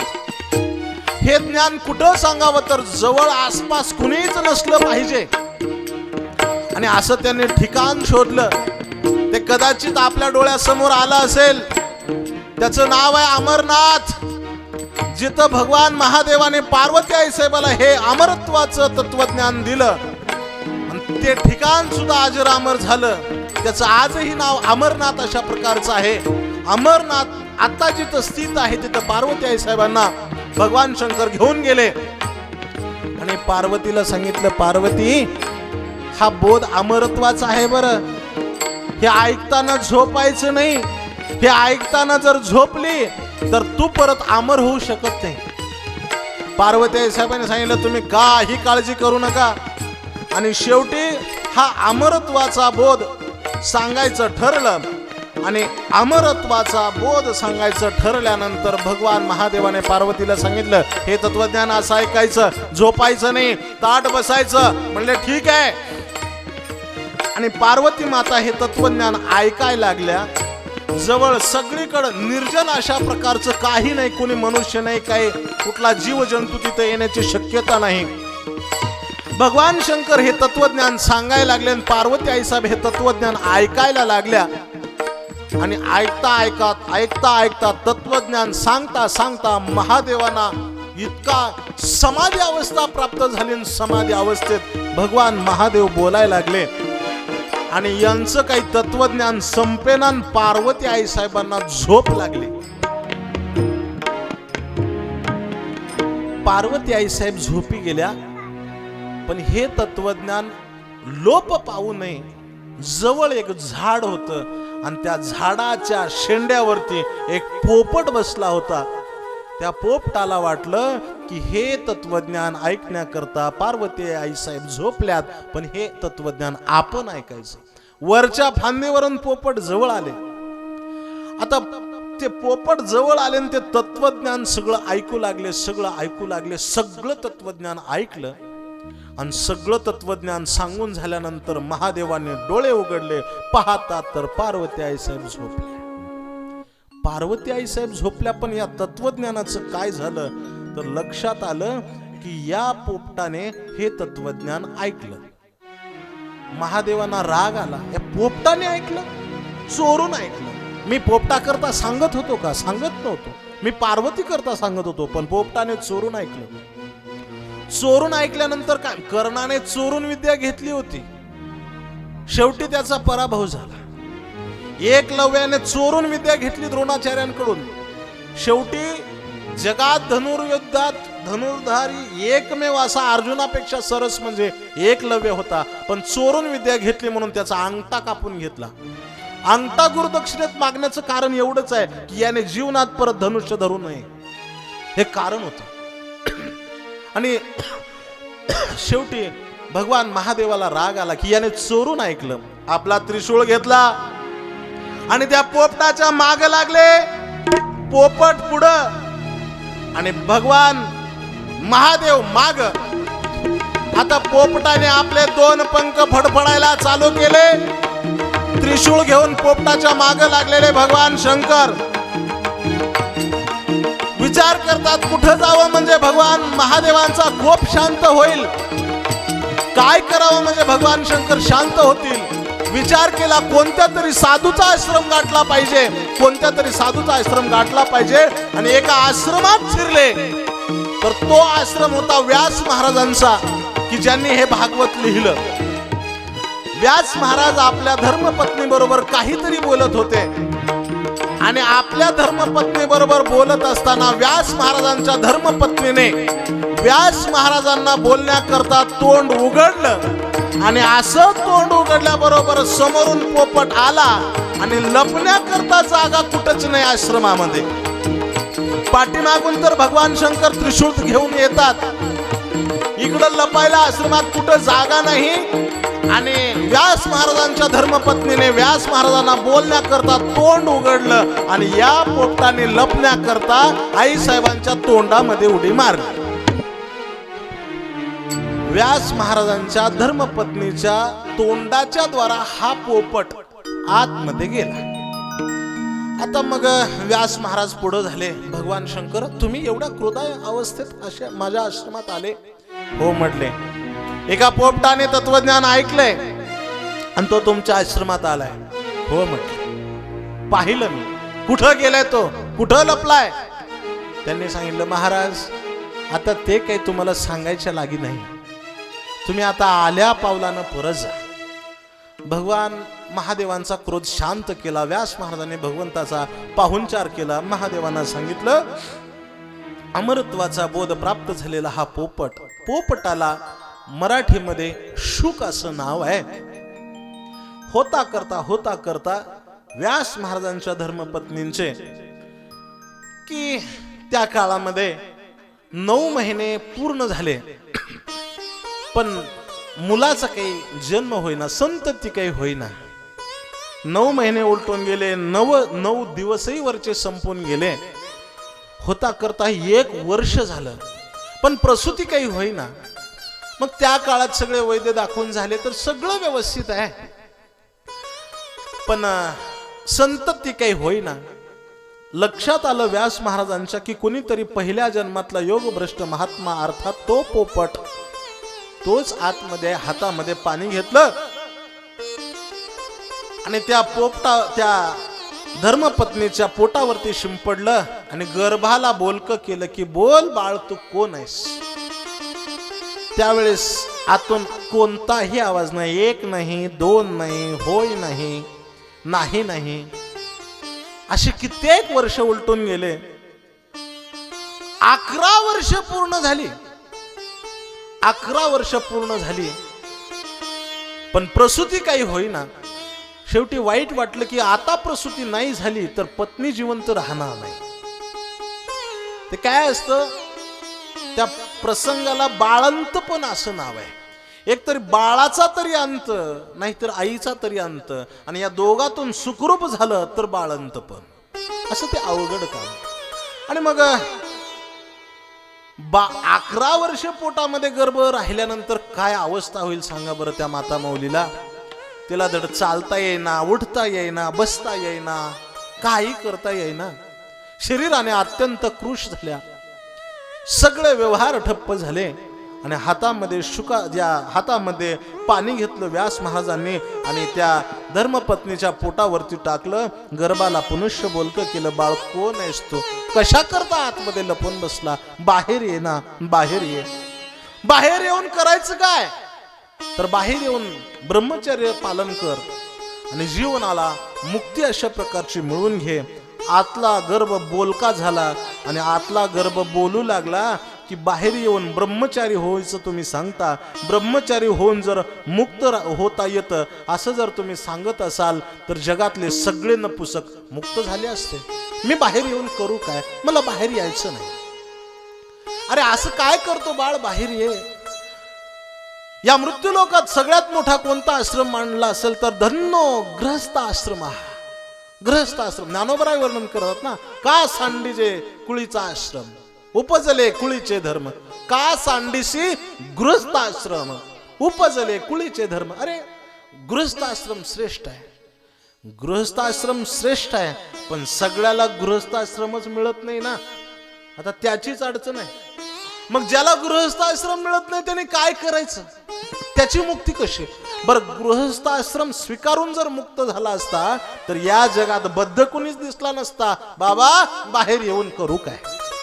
आतमधून शुकाचार्य बाहेर येत नाहीत, बाहेरून व्यासांचा बोलण्याचा अशा प्रकारचा भडीमार चालू आहे. बाळ संन्यासी राहावं, तेजोमय अशा प्रकारचं जीवन जगावं. अरे काय संन्यासाचं तेज आहे, काय सांगावं. आणि संन्यासी राहा. ज्ञानोबरायांच्या आरतीमध्ये महाकैवल्य तेज असं नाव आहे. तर महाकैवल्य तेज म्हणजे काय, तर संन्यासाचा अत्यंत शिरोग्राही असणारा असा जो कोणी, त्याचं जे तेज आहे ते ज्ञानोबरायांचं तेज आहे, म्हणून महाकैवल्य तेज आहे. अरे असं तेज संपादन करावं आणि मनुष्यानं मुक्त व्हावं. संन्यासाचं असं असतं की त्याने अग्नीला शिवायचं नाही, कारण अग्नी त्याच्यापेक्षा कनिष्ठ आहे. संन्यासाचं असं असतं जर तो पंढरपूरला आला तर देवाच्या चरणाला त्याने हात लावायचा नाही, देवापेक्षा अधिकार त्याचा मोठा आहे. शंकराचार्य जर देवासमोर आले ना, देवाच्या हृदयाला हात लावून दर्शन घेत होते. काय अधिकार असेल. अरे शुका असा अधिकार प्राप्त करून घ्या, आईच्या पोटात कशाला बसला. तेव्हा शुकाचार्य बोलायला लागले, बाबा संन्यासी होऊन जर मुक्त होता येत असतं तर या जगामध्ये जिकडं तिकडं सगळी वन आहेत ना, त्या वनातले सगळे प्राणी अशा प्रकारचे संन्यासीच आहेत ना, मग त्यांचा का वानप्रस्थी आहेत ना, मग त्यांना का मोक्ष मिळत नाही. पुष्कळ अशा प्रकारचा विचार सांगितला. शेवटी कुठल्याच वाक्याची तडजोड होईना आणि शेवटी व्यास महाराजांनी सांगितलं, बाळ अरे तू जर बाहेर आला नाही तर काय होईल माहित आहे का. तू जर बाहेर नाही आला तर तुझी आई मरेल. तुझी आई जिवंत राहण्याकरता बाळ तू बाहेर ये. आईचं काय प्रेम असतं सांगू. शंकराचार्य जेव्हा संन्यास आश्रम धारण करतात आणि संन्यासाने अग्नीला शिवायचं नसतं, एक ना संन्यासी झाला ना तर त्याने घरी परत कोणाचा देहांत झाला तरी यायचं नसतं. पण सगळ्या संन्याशाचे नियम धाब्यावरती ठेवले शंकराचार्यांनी आणि आपल्या आईला आपल्या हाताने अग्निकाष्ट दिला. हे आईवरचं प्रेम आहे. हनुमंतरायांच्या चरित्रात हनुमंतरायांकडे कोणतीच अशा प्रकारची दिव्य शक्ती नव्हती. फक्त सकाळी उठून अंजनी मातेचं अशा प्रकारचं दर्शन घ्यायचं एवढीच काही ती शक्ती. मला आई हे नातं सांगायचंय. जेव्हा कुणास उमगत नाही ते दैवत असते आई. जे कुणास उमगत नाही ते दैवत असते आई. जे उमगत नाही ते दैवत असते आई. जे कुणास उमगत नाही ते दैवत असते आई. जे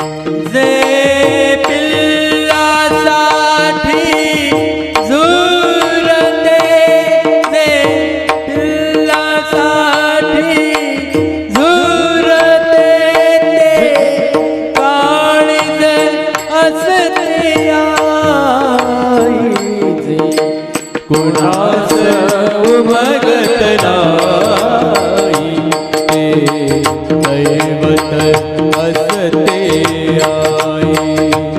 जे कुणास उमगत नाही ते दैवत असते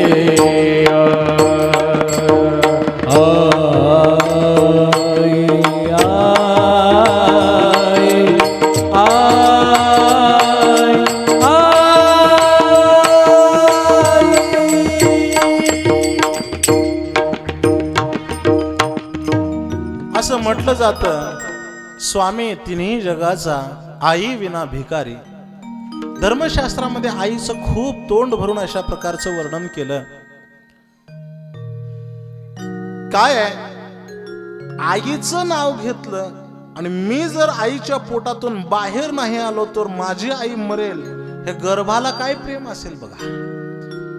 जेव्हा आई मरेल हे नाव सांगितलं, हे जेव्हा सांगितलं तेव्हा ते ब्राह्मणाचं पोरग आतला गर्भ लट लट लट लट लट लट कापाय लागला. आणि तसंच ते आई मरेल हे आई कानावर पडल्यानंतर तसंच गर्भातून बाहेर आलं. जगद्गुरु तुकोबरायांसारखे महात्मे त्याचं वर्णन करतात.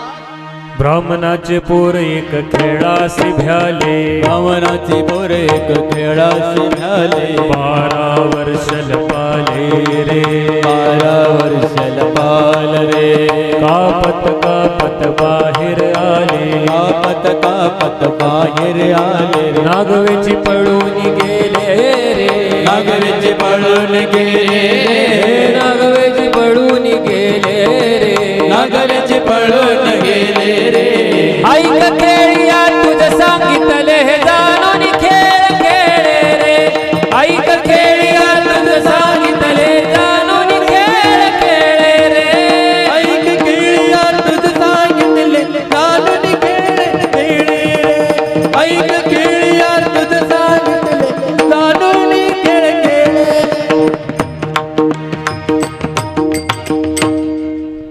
ब्राह्मणाचे पोर एक खेळासी भ्याले. 12 वर्ष लपाले रे. ह्या खेळाला भिवून 12 वर्ष आईच्या पोटात लपलेले आणि अमरत्वाचा बोध भगवान महादेवांपासून ऐकलेले तेच पोपट, तेच शुकाचार्य, जो पोपट त्यांच्या अर्धांगिनीच्या पोटामध्ये गेला त्यालाच हातपाय फुटले आणि तोच आईचं मरण होईल हे जेव्हा ऐकलं तेव्हा 12 वर्षाचं ते पोरग बाहेर आलं. आता 12 वर्षाचं बाहेर आलं आणि ते थरथर थरथर कापाय लागलं. आणि या खेळात आपल्याला खेळायचं नाही म्हणून ते पळून गेलं. जे पळून गेलं आता शेवटी व्यास महाराज असले, ग्रंथकर्ते असले, भागवत करते असले तरी पुत्रस्नेह आहेच ना. ते धृतराष्ट्राबद्दल बोलत असताना ज्ञानोबराय सांगतात की पुत्रस्नेहे मोहितो. जगाचा राजा आहे, सगळ्या जनतेवरती प्रेम आहे, पण पोरावरती विशेष प्रेम आहे. पुत्रस्नेहाचा मोह आहे. बघा ज्ञानोबरांनी काही शब्द वापरला, मोहितो, पुत्रस्नेहाचा मोह आहे. आणि शेवटी मग व्यास महाराज जरी ग्रंथ करते असले तरी मुलगा झाला आणि त्याचं प्रेम उत्पन्न झालं. पोरग पुढं पळतंय आणि वडील त्याच्या मागं पळतात. ए शुका, ए थांब रे शुका, थांब ना. शुकाचार्य काही थांबत नाही. शुकाचार्य पुढं पळून गेले. व्यास महाराज त्यांच्या मागं लागले. शुका शुका शुका शुका करून हका मारायला लागले. शेवटी कुठं गेले शुकाचार्य कोणाला माहित नाही. व्यास महाराज निराश होऊन घरी परतले. आईनं विचारलं काय झालं हो, कुठं गेलं पोरग, नाही सांगता आलं. शेवटी आश्रमातली मुलं हीच आपली मुलं अशा प्रकारचा भाव अंतःकरणात धारण केला. आणि म्हणून करता अशा प्रकारचं बरेच दिवस उलटून गेले. इकडं जे शुकाचार्य निघून गेले त्यांनी विचार केला आपण ब्रह्मबोध धारण करायचा आणि आपण अखंड भगवान श्रीकृष्ण कन्हैयाचं चरित्र चिंतन मनाने आठवायचं. आपण महादेवाचा बोध घेतला, आपण अमर आहोत, पण अमर होऊन करायचं काय, तर अमर होऊन फक्त देवाचं चिंतन करायचं, समाधी लावायची. समाधीची विद्या अवगत केली आणि अशी समाधी लावून बसले. समाधीस्थ महात्मा एकदा का समाधी लावून बसला तर त्याची समाधी उत्तान होत नाही. रामकृष्ण परमहंसाची समाधी उत्तान होण्याकरता त्यांच्या 2 भुवयाच्या मध्ये हातोडीनं खिळा ठोकावा लागायचा, तेव्हा परमहंसांची समाधी उत्थान पावायची. अशी समाधीचं अशा प्रकारचं वर्णन शुकाचार्याने ते समाधी लावावी. काय करावं शुकाचार्य असे समाधीस्थ होऊन बसले. भलते लांब गेले होते आणि आश्रमातली मुलं खेळत त्या गुहेपर्यंत आली. जी मुलं एवढी दूर कधी खेळायला जात नव्हती, पण आज मुलं दूर आली खेळायला. हा महात्मा पाहिला, कुणीतरी समाधीस्थ बसलाय हे दिसलं, पण ती लहान मुलं त्यांना काय कळतंय. त्या समाधीस्थ बसलेल्या शुकाचार्यांना कोणी हलवायला लागला. ओ उठा ना. समाधीस्थ शुकाचार्य काही उठेनात. ओ बोला ना, आमच्याशी बोला ना. शुकाचार्य काही कुणाशी बोलायला तयार नाहीत.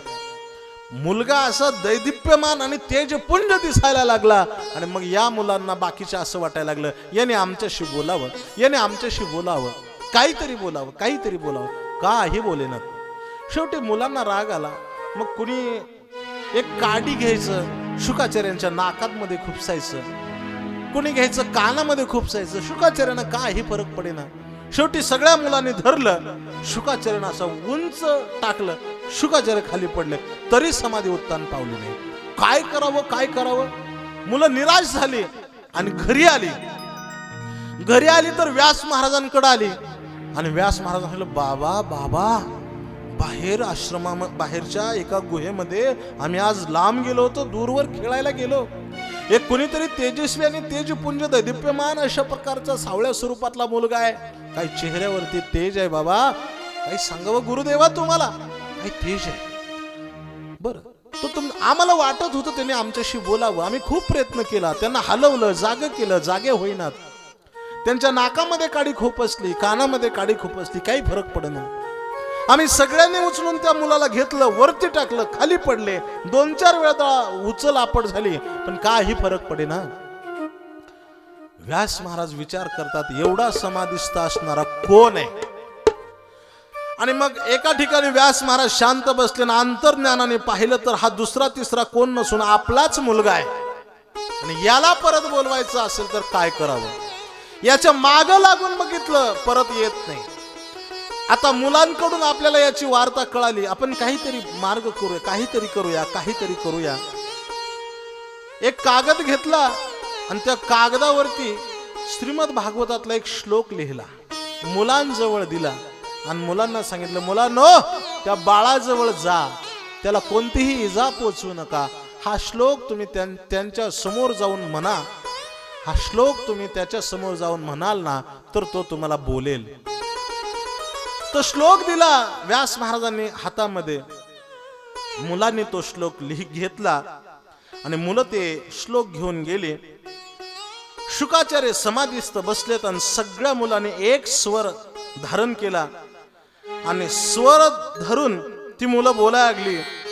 बरहा पीडं नटवर वपुः कर्णयो कर्णिकारं बिभ्रद्वासं कनक कपिशं वैजयन्तीं च मालां रन्ध्रान् वेणुरधर सुधया पूरयन् गोपवृन्दे वृन्दारण्यं स्वपदरमणं प्राविशद्गीतकीर्ति प्राविशद्गीतकीर्ति.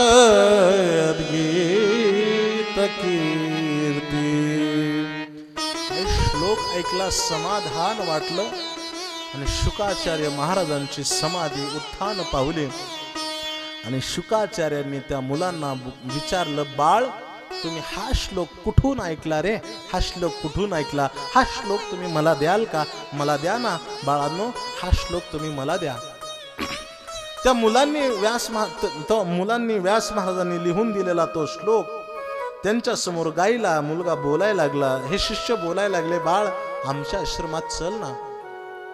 शुकाचार्याने सांगितलं, मला कोणाच्या आश्रमात यायचं नाही, कोणताही संग करायचा नाही. शेवटी होता करता मुलं सांगतात, बाळ आमच्या आश्रमात चल. शेवटी शुकाचार्य नाहीच म्हणतात.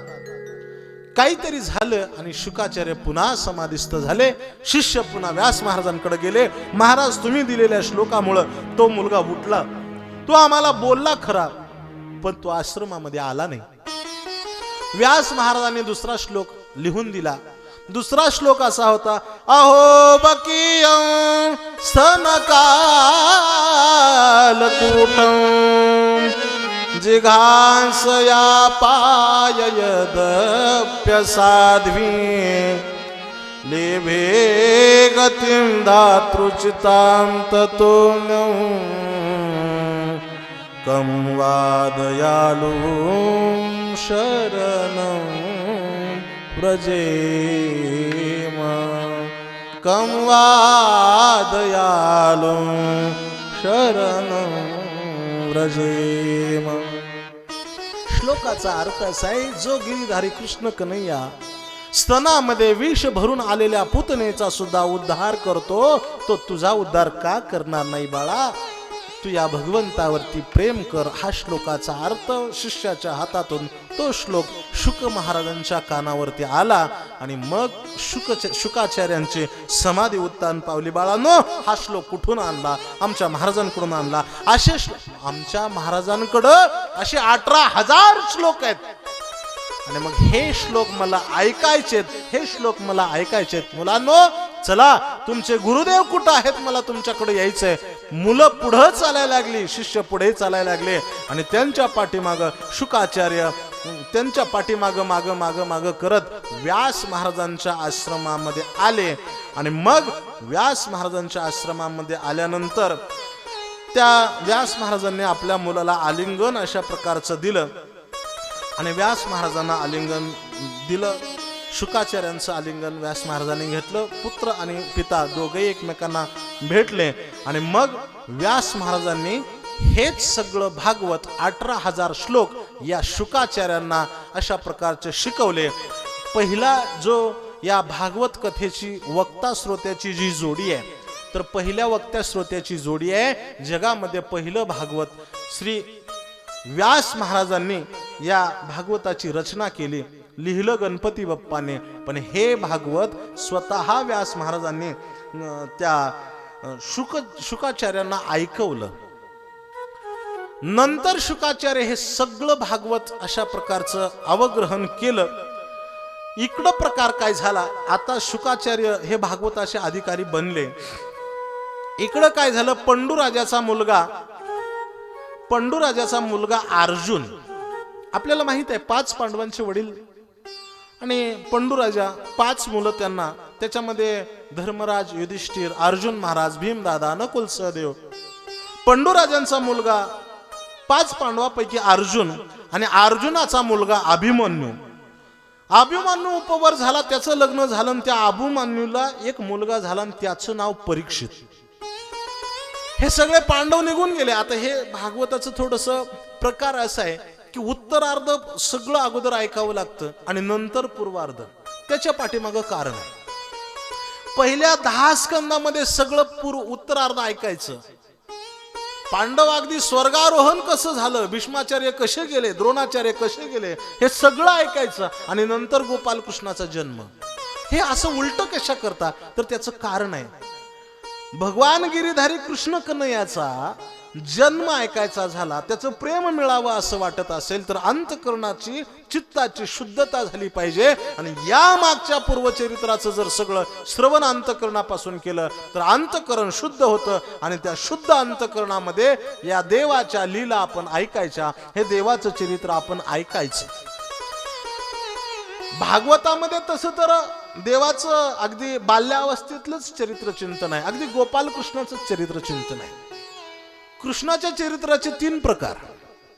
अगदी गोपाल कृष्ण, दुसरा योगेश्वर कृष्ण आणि तिसरा अगदी निजधामाला जाण्याच्या वेळचे भगवान वयोवृद्ध अशा प्रकारच्या अवस्थेत सगळं जीवनाचं सार रुक्मिणी मातेला सांगत असणारचं जे चरित्र चिंतनातले जे भगवान श्रीकृष्ण आहेत त्यांचं असं स्वतंत्र चिंतन. मुद्दा आपला इथं आहे की हे सगळं परीक्षित राजापर्यंत हे सगळे पांडव वगैरे वनवासातून त्यांनी गेले आणि अर्जुन महाराज गेले, अभिमन्यू गेला आणि अभिमन्यूचा मुलगा परीक्षित. आणि हा परीक्षित इतका सुंदर राज्य चालवत होता, राज्यावरती बसला, सगळ्या जनतेला सुखी समाधानी असं पाहत होता. सत्य, दया, शांती, अहिंसा सगळंच तो शांत अशा प्रकारचं निभावत होता. सगळी जनता त्याच्या राज्यामध्ये सुखी होती.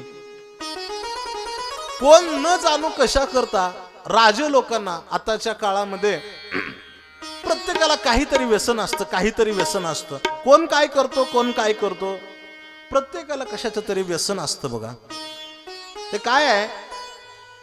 आमचे सद्गुरू श्री गाथामूर्ती साधक हृदयरत्न माझ्या हृदय सिंहासनावरती जे विराजमान असतात ते चंद्रशेखर महाराज देगलूरकर, त्यांच्याच कृपेनं जे भागवत चालू आहे हे सांगत असतात की गाथेचं ज्ञानेश्वरीचं 3 प्रकारचं रक्षण व्हावं. एक अर्थ रक्षण, एक पाठ रक्षण आणि दुसरं त्याचं अशा प्रकारचं सगळ्या जीवनामध्ये त्याचं सार उतरवण्याचं जे काही जीवनामध्ये अख्खी गाथा ज्ञानेश्वरी उतरली पाहिजे. पाठ वासना, अर्थ वासना आणि रक्षण वासना. हे गाथा ज्ञानेश्वरीचं रक्षण काय आहे? 2 तास कीर्तन करणं हे त्याचं अर्थ रक्षण झालं, त्याचा अर्थ जगाला सांगणं. पण गाडीमध्ये जे बसल्यानंतर जे चिंतन होतं ना त्याला रक्षण अशा प्रकारचं म्हणतात. गाथा ज्ञानेश्वरीचं रक्षण नाही होत, नाही होत.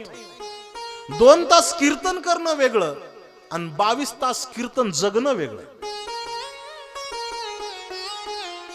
तसं हे सगळं परीक्षित राजाचं सांगतोय मी. परीक्षित राजा अख्खं सगळं जीवनचरित्र चांगलं चालवत होता, राज्य चालवत होता. पण होता करता प्रकार असा झाला की यार प्रत्येकाला काहीतरी व्यसन असतं. तसं राजे लोकांना शिकारीचं व्यसन होतं. काय करत होते हे शिकारीचं काही मला अजून समजलं नाही ओंकार महाराज. अजून माझा तर दावा आहे की ज्या छत्रपती शिवाजी महाराजांचं कालच्या 19 फेब्रुवारीला अशा प्रकारचा अवतार झाला, म्हणजे जन्म झाला, जन्मोत्सव झाला. छत्रपती शिवाजी महाराज माळकरी होते. तुम्ही म्हणाल कसं काय? छत्रपती शिवाजी महाराज हा एकमेव असा राजा होता की प्युअर व्हेजिटेरियन. तुम्हाला वाटेल हे असं काय? मी सांगतो, प्रमाणाने सांगतो, बगलम पुराणम नाही, तसं आलोच नाही. शिवाजी महाराजांनी जगद्गुरु तुकोबरायांकडे जेव्हा काही साधन संपत्ती पाठवली होती, काय दिला ठेवा आम्ही तेने सुखे, सगळं माहिती आहे आपल्याला. तुकोबरायांनी जगाला काय उपदेश केला याच्यापेक्षा शिवाजी महाराजांना काय उपदेश केला?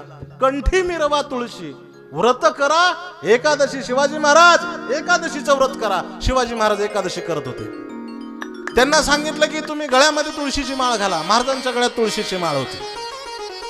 मी सांगतो. आणि मी काल आमच्या ज्या शाळेत शिकलो, ज्या शाळेत लहानाचा मोठा झालो, त्या शाळेमध्ये काल मला शिवचरित्रावरती व्याख्यान करण्याकरता बोलवलं होतं. माझ्या जीवनातला शाळेतला तो एक मी विजय असा प्रकारचा कालचा दिवस माझ्या आयुष्यातला होता. मध्ये मी असं सांगून गेलो की मी पुष्कळ राजाची चरित्र ऐकली, पण शिवाजी महाराजांच्या चरित्रात शिवाजी महाराज शिकारीसाठी गेले असं कुठंच नाही. कुठं परीक्षा हे प्रभू रामचंद्रजी शिकारीला गेले आणि मारलं कोणाला बोला? हा नाही, प्रभू रामचंद्रजी मारीचीला मारले, पण पहिल्यांदा तो श्रावण बाळाचा जन्म होण्याकरता म्हणजे शिकारी करता जायचे असा माझा मुद्दा. सगळे राजे शिकारी करता जायचे, परीक्षित राजा शिकारी करता जायचा, त्यांच्याकडे ते त्यांचं व्यसन होतं. सांगणं माझं असं आहे की प्रत्येकाला काहीतरी व्यसन असतं. दुसरं सांगू का, माणसाला जास्त भूक लागली ना काही कळत नाही, काही कळत नाही. भूक लागली की माणसाला काही कळत नाही. आणि आमचे भोसले महाराज आणि शुभम महाराज मला सारखं याच्याबद्दल कात्रीत पकडतात की महाराज खरंच असं आहे हो, भूक लागल्यावर तुम्हाला काही समजत नाही. कलियुगात अन्नमय प्राण सांगितला बरं. एक प्रमाण असं सांगू का जे गाथ्यामध्ये तुम्ही कधीच ऐकलं नाही, पण संदीपान महाराज इथे संदीपान महाराज वाच जरी असला साधू संन्यासी आणि मध्यान्नाशी तोंडवाशी, भूक लागल्यानंतर माणसाला काही कळत नाही, काय खावं हे सुद्धा कळत नाही. काय एकदा काय झालं, एका माणसाला फार भूक लागली आणि त्याची बायको त्याच्यावरती फार प्रेम करायची, इतकं प्रेम करायची की आपण घरी नसल्यानंतर आपल्या नवऱ्याला भूक लागल्यानंतर त्यानं काय खावं याची व्यवस्था तिनं केली होती. हा एकदा बाहेर गावी कामाला गेला आणि कामावरून घरी आला तर घरी ती नव्हती. दरवाजा ठोठवला, आतून कोणी यायचं कारण नव्हतं. दरवाजा उघडला, आतमध्ये गेला, भूक लागली, खायचं काय किचन मध्ये गेला, ज्याचा किचनचा कधीच संबंध नव्हता. किचन मध्ये गेला आणि खूप भूक लागली होती, विचार केला काय खावं. ते महिला वर्गामध्ये असं असतं, घरामध्ये डबे खूप असतात. ते काय अलीकडच्या काळामध्ये भाजीला सुद्धा खूप मसाला लागतो. मसाला इतका होतो की त्यानं चव राहतच नाही. आपले नामदेव आप्पा सांगत असतात, मुलकाचा मसाला आणि चव नाही कशाला. त्या बाईला कोणत्या डब्यात काय ठेवलं हे सापडत नसायचं, म्हणून तिनं काय आयडिया केली होती माहितीये का, की या डब्यात काय आहे, तू डाळ म्हणजे तुरीची डाळ, ह डाळ म्हणजे हरभऱ्याची डाळ, त्याच्यामध्ये एक डबा असा होता खा सोडा म्हणजे खाण्याचा सोडा असा त्याचा अर्थ होता. सोड्याचे दोन प्रकार, धुण्याचा सोडा एक आणि खाण्याचा सोडा एक. तुम्ही म्हणाल हे कॅसेट पलटून कशा करता टाकलं, तर तुम्हाला झोप येऊ नये म्हणून. त्या डब्यावरती असं लिहिलं होतं खा सोडा. हा घरात आला आणि याला वाटलं वा वा वा काय आपली बायको आहे. आपल्याला भूक लागल्यानंतर खायला काही नसेल तर काय कर, खा सोडा. त्यानं तो डबा घेतला आणि त्यातला सोडा खाल्ला. आता सोडा खाल्ल्यानंतर काय होतं हे तुम्हाला माहित आहे का? आता जे होतं सोडा खाल्ल्यानंतर जे होतं ते इथं बसून सांगायसारखंच नाही. ते असं झालं, पूर्वीच्या काळामध्ये घर आणि टॉयलेट याच्यामध्ये अंतर असायचं. त्यानं आपली गादी उचलली टॉयलेटच्या दारामध्येच मांडली. म्हणजे सोडा खाल्ल्यानंतर असं होतं. मला फक्त हे सांगायचंय, माणसाला जास्त भूक लागली ना काय खावं अक्कलच राहत नाही. या परीक्षित राजाला इतकी भूक लागली आणि हा खाण्याकरता कुठं शिरला माहित आहे का? साधूच्या आश्रमात. आता साधूच्या आश्रमात काय खायलाय, तेच बिचारे कंदमुळं खातात आणि यांना काय देणार? घोड्याच्या वरती स्वार असणारा तो परीक्षित राजानं आश्रमाकडे आपला घोडा वळवला आणि आश्रमामध्ये गेला. पाहिला तर तिथं कुणीतरी एक अशा प्रकारचा मुलगा समाधीस्थ अशा प्रकारचा होता. विचार करतोय काय करावं. हा काही उठत नाही. कोणीतरी साधू समाधीस्थ बसलाय आणि मी आलो तरी माझा काही पाहुणचार करत नाही हे लक्षात आलं. आणि त्याला राग आला परीक्षित राजाला. पण भूक लागल्यानंतर माणसाला काही कळत नाही, मी बोललो ते याच्या करता. जवळ पडलेला साप परीक्षितीनं उचलला आणि त्या साधूच्या गळ्यामध्ये अडकवला. कशामुळं? भूक लागल्यावर काही कळत नाही हे सांगतोय. भूक लागल्यामुळे तो साप उचलला आणि यांच्या गळ्यात अडकवला. कशा करता? त्याच्या पाठीमागं कारण असं आहे की मी राजा आहे आणि माझं स्वागत हा करत नाही, मला काहीतरी चहापान करावं लागेल, मग हा समाधिस्थ असल्याचं नाटक करतो. तो मेलेला सर्प उचलला आणि साधूच्या गळ्यामध्ये अडकवला. राजा निघून गेला आणि पाठीमागून शमुक ऋषी आले. पाहिलं तर वडिलांच्या गळ्यामध्ये मेलेला साप, हातामध्ये पाणी घेतलं आणि शमीक ऋषींनी ते पाणी शमीक ऋषींच्या गळ्यामध्ये तो साप पाहिला. आश्रमात आले. ज्यांच्या गळ्यामध्ये साप अडकला होता त्यांचं नाव आहे शमीक ऋषी.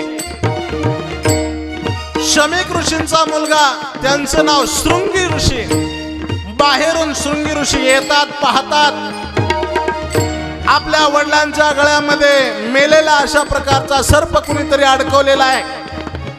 राग आला, हातामध्ये शृंगी ऋषींनी पाणी घेतलं. ज्या कोणी माझ्या वडिलांची ही विटंबना केली असेल त्याचा 7 दिवसात मृत्यू होईल असं पाणी शिंपडलं आणि 7 दिवसामध्ये मृत्यू होईल असं पाणी शिंपडल्यानंतर क्रोधाने लोलायमान झालेला एक शृंगी ऋषी शमीक ऋषींची समाधी उत्तान पावली. विचारलं शमीक ऋषीने, बाळ काय झालं? काही नाही म्हणे, तुमच्या गळ्यात त्या परीक्षित राजाने साप अडकवला म्हणून मी शाप दिला. काय शाप दिला बाळ? 7 दिवसामध्ये त्याला मरण येणार आहे. असं? अरे तू चुकीचं केलं बाळ, परीक्षिताला तू चुकीचं समजलं. अरे तो तसा नाही, चूक झाली त्याच्याकडून, पण चुकीला काही माफी असते का नाही? फार मोठी चूक केली बाळा, तू फार मोठी चूक केली. जनतेचा तो रयतेचा राजा आहे. अख्खी प्रजा त्यानं अत्यंत सुखाने राज्य चालवले. त्याच्या उद्धाराचं साधन मलाच करावं लागेल. आणि ज्या ऋषीला शाप दिला मुलाने, ज्या परीक्षितीला शाप दिला मुलाने, त्याच परीक्षितीकडं हे शमीक ऋषी आणि निघाले. परीक्षितीच्या दरबाराच्या बाहेर आले. ए परीक्षिती, अरे बाहेर ये.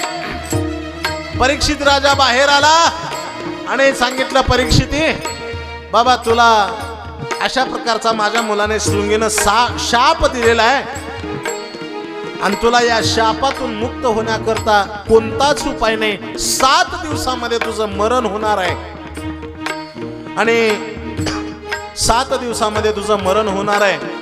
आणि त्या काळामध्ये काय करावं, पण एक काम करा, 7 दिवसामध्ये तुम्हाला उद्धाराचं साधन होऊ शकतं. तो 7 दिवसामध्ये तुमचा उद्धार व्हायचा असेल तर एकच करावं लागेल, तुम्हाला भागवताचं श्रवण करावं लागेल. महाराज भागवताचं श्रवण मी नक्की करतो, पण मला भागवताचं श्रवण कोण घडविल, कोणाला माहित आहे भागवत? तर म्हणले 16 वर्षाचा एक मुलगा शुकाचार्य, तेजस्वी ओजस्वी बालक आहे, तुम्ही त्याला गाठा आणि तुम्ही त्याच्याकडून भागवत ऐका. आणि अशा प्रकारचं आता वेळ कमी असल्यामुळे झालं काय, या परीक्षित राजानं शुकाचार्यांना शोधून आणलं आणि परीक्षित राजानं सांगितलं, आम्ही तुम्हाला अमृत देतो पण आम्हाला हे भागवत सांगा. शेवट मग ते भागवत आम्हाला सांगा.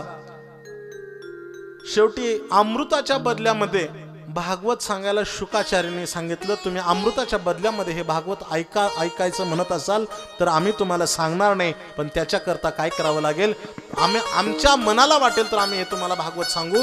वेळ कमी असल्यामुळे त्या दोघांचं जमलं आणि मग परीक्षित राजा खाली बसले, व्यास महाराज सिंहासनावरती बसले आणि मग अशा प्रकारची ही भागवत कथा आता मार्गस्थ होते.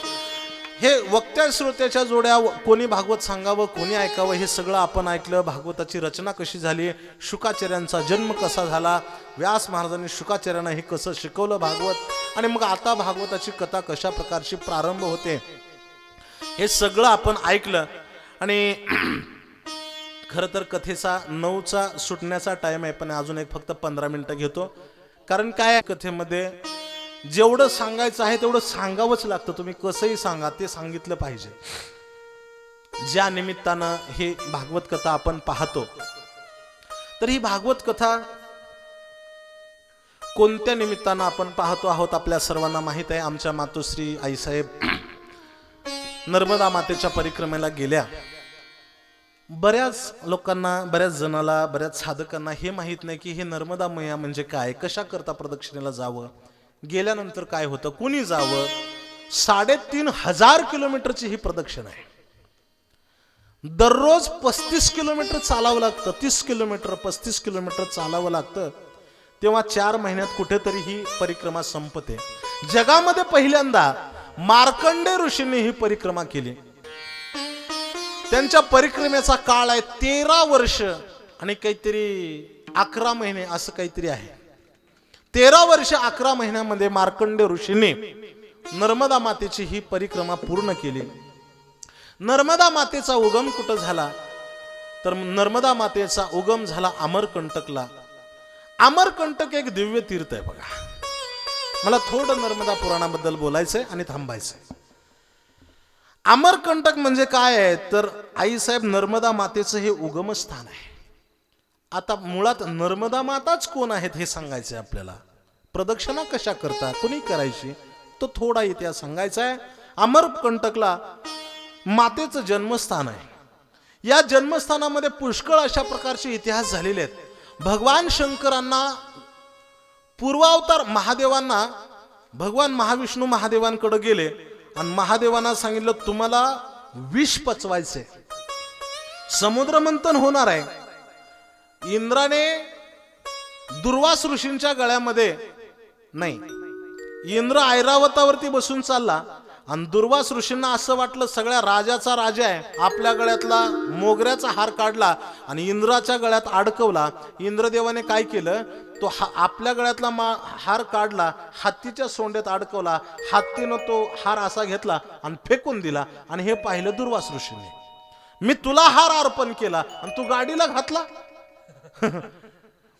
म्हणजे दुर्वास ऋषी म्हणले इंद्रदेवा मी तुम्हाला हार अर्पण केला आणि तुम्ही हत्तीला अर्पण केला. मग तो हत्तीनं तो सोंडेत हार घेऊन फेकून दिला. दुर्वास ऋषींना राग आला. तुला एवढाच जर तू उन्मत्त झाला, एवढाच जर तुला ऐश्वर्याचा संपत्तीचा मद आला असेल, तुला अहंकार आला असेल तर तुझी सगळी संपत्ती, स्वर्गातली संपत्ती जाऊन समुद्रात बुडेल असा मी शाप देतो. दुर्वास ऋषीने शाप दिला, सगळी संपत्ती समुद्रात बुडली. सांगायचं एवढंच की महाविष्णू भगवान महादेवांकडे गेले आणि सांगितलं तुम्हाला समुद्र मंथन झाल्यानंतर विष पचवायचे. म्हणले मग मी काय करू, विष मला पचत असते का? विष पचवण्याकरता तुम्हाला तपश्चर्या करावी लागेल. म्हणले तुम्ही अमरकंटकला जा आणि तिथं तपश्चर्या करा. कोण कोणाला म्हणते आपल्या लक्षात आलं ना. महाविष्णूने भगवान शंकरांना सांगितलं तुम्ही अमरकंटकला जा आणि तिथं तुम्ही तपश्चर्या करा. मग महाविष्णू त्या भगवान शंकर तपश्चर्या करता तिथं अमरकंटकला गेले आणि अमरकंटकला त्यांनी जिथं नर्मदा मातेचा उगम आहे त्या परिसरामध्ये भगवान महादेवाने विष पचवण्याकरता काही साधना केली बघा. सगळ्या सिद्धांचं कोणतं सिद्ध क्षेत्र असेल तर ते अमरकंटक आहे.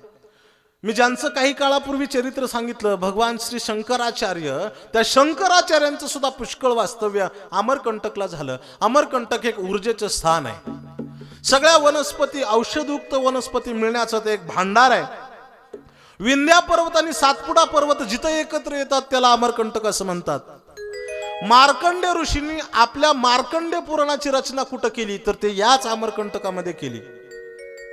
स्नान करून इथं जर एकत्र शांत ध्यान करून बसलं ना तर सूर्यनाडी आणि चंद्रनाडी एकत्र चालते. अजून सुद्धा अमरकंटकला नर्मदा मातेचं स्नान करून ध्यान करण्याची परंपरा आहे. तर त्याचं कारण असं आहे की सूर्यनाडी आणि चंद्रनाडी एकत्र चालते.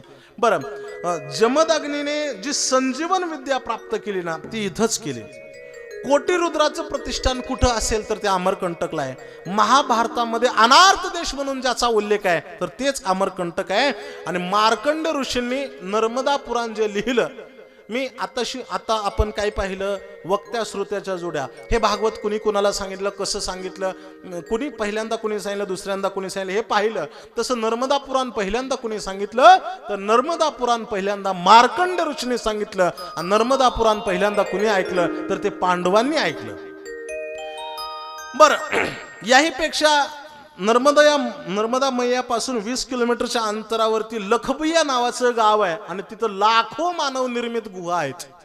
तर त्या पूर्वीच्या काळामध्ये त्या गुहेमध्ये देवांचं वास्तव्य असायचं. अलीकडच्या काळामध्ये त्या गुहा काही बंद पडल्या आणि काही पाडल्या गेल्या. आता सध्या फक्त 13 गुहा तिथं आहेत आणि त्या गुहेमध्ये नागासाधू राहतात. आपण रामायणामध्ये सुषेण वैद्याचं नाव ऐकून आहे. आपण रामायणामध्ये जांबुवंताचं नाव ऐकून आहे. तर तो जांबुवंत कुठला आहे तर याच अमरकंटक मधला आहे. सुषेण वैद्य कुठला आहे तर याच अमरकंटक मधला आहे. भगवान शंकराचं अत्यंत प्रिय कोणतं स्थान असेल तर तेच म्हणजे अमरकंटक आहे. अमरकंटकला आजपर्यंत पुष्कळ लोकांच्या स्वाऱ्या झाल्या. पुष्कळ लोकांनी तिथं सत्ता गाजवली. मौर्य असतील, गुप्त, कलचुरी, बघेल, गौड, बचाटक आणि मराठे यांच्या सगळ्यांच्या सत्ता अमरकंटकला झाल्या. अमरकंटकला चक्रतीर्थ आहे, अमरकंटकला भृगुतीर्थ आहे आणि मातेच्या लग्नाचा मंडप आजही अमरकंटक मध्ये उदास अशा प्रकारचा तेजस्वी ओजस्वी पण उदास मंडप आजही खडा आहे. नर्मदा मैयाचं लग्न झालं नाही. नर्मदा मैया कुमारिका आहेत. काय आहे नर्मदा मैयाची जो प्रदक्षिणा करतो ना नर्मदा मैया त्याला राखते. बरं मी आदरणीय पूज्यपाद श्री वारकरी संप्रदायातले भीष्माचार्य ज्यांचं नाव वक्ते बाबा निवृत्तीनं महाराज वक्ते महाराज मला बोलायचे की मी गेल्यानंतर केशवा तू कुठं जायचं असेल तर चंद्रशेखर महाराजांकडे जा, त्यांना सगळं ज्ञान माहिती आहे. वक्ते बाबांनी चंद्रशेखर महाराजांकडे मला पाठवावं आणि चंद्रशेखर महाराज पुष्कळ वेळा सांगतात की ऐकायचं असेल तर बालयोगी महाराजांचं ऐका. बालयोगी महाराज कोण आहेत आता हा इतिहास मोठा आहे. बालयोगी महाराज म्हणजे एक तेजस्वी ओजस्वी साधू जो ज्ञानोबराय तुकोबरायांसारख्या संत महात्म्यांच्या मांदियाळीतले. आणि झाला प्रकार असा की त्यांना मोह झाला. एवढा मोठा उच्च अशा प्रकारचा सिद्ध साधू आणि त्यांना मोह झाला नर्मदा मैयाची परिक्रमा करायची. ते अजून आहेत बरं का बालयोगी महाराज अजून आहेत. हा गेले का काही काळापूर्वी मी त्यांचं ऐकलं. बालयोगी महाराजांना मोह झाला की नर्मदा मैयाची प्रदक्षिणा करायची. प्रदक्षिणा करण्याकरता एक शिष्य मागे लागला, बाबा मला तुमच्या बरोबर यायचंय. त्या मुलाचं नाव भागवत आहे. भागवत तो मुलगा म्हणजे महाराजांचा शिष्य म्हणून सेवा करण्याकरता गेला. आणि बालयोगी शिष्याचं काय काम असतं गुरुची आतोनात अशा प्रकारची सेवा करणं. आणि सेवा करत असताना बालयोगी महाराज असे झोपले होते आणि बालयोगी महाराजांनी भागवताला सांगितलं, भागवत आता थोडी विश्रांती घेऊया आणि नंतर मार्गक्रमण करूया. दोघंही झाडाखाली झोपले. मी नर्मदा परिक्रमा करणाऱ्याबद्दल बोलतो बरं, बालयोगी महाराजांबद्दल. बालयोगी महाराज झोपले आणि भागवत त्यांचे शिष्य सुद्धा झोपले. अनेक असा काळा भंगार अशा प्रकारचा शेषाचा अवतार ज्याच्यामध्ये ओतप्रोत अशा प्रकारचं विष भरलेलं आहे असा एक साप त्या भागवतला येऊन चावला. आणि भागवत साप चावल्याबरोबर गतप्राण झाला. या कथेला की मागच्या 500-600 वर्षापूर्वीच सांगतोय असं नाही, अगदी 5-50 वर्षापूर्वीच.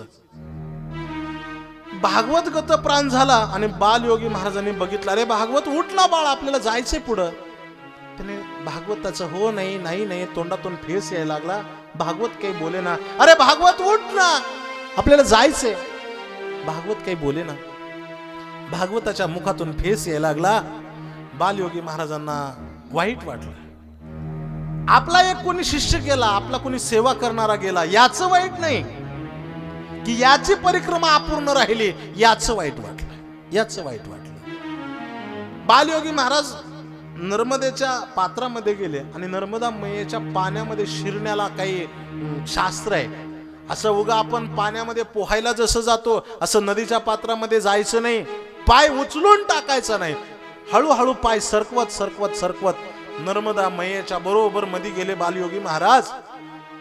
हातामध्ये नर्मदा मैयेचं पाणी घेतलं आणि त्या पाण्याला बोलायला लागले, मैया माझा शिष्य गेला याचं मला वाईट नाही, पण या माझ्या शिष्याची परिक्रमा अपूर्ण राहिली याचं मला वाईट वाटतं.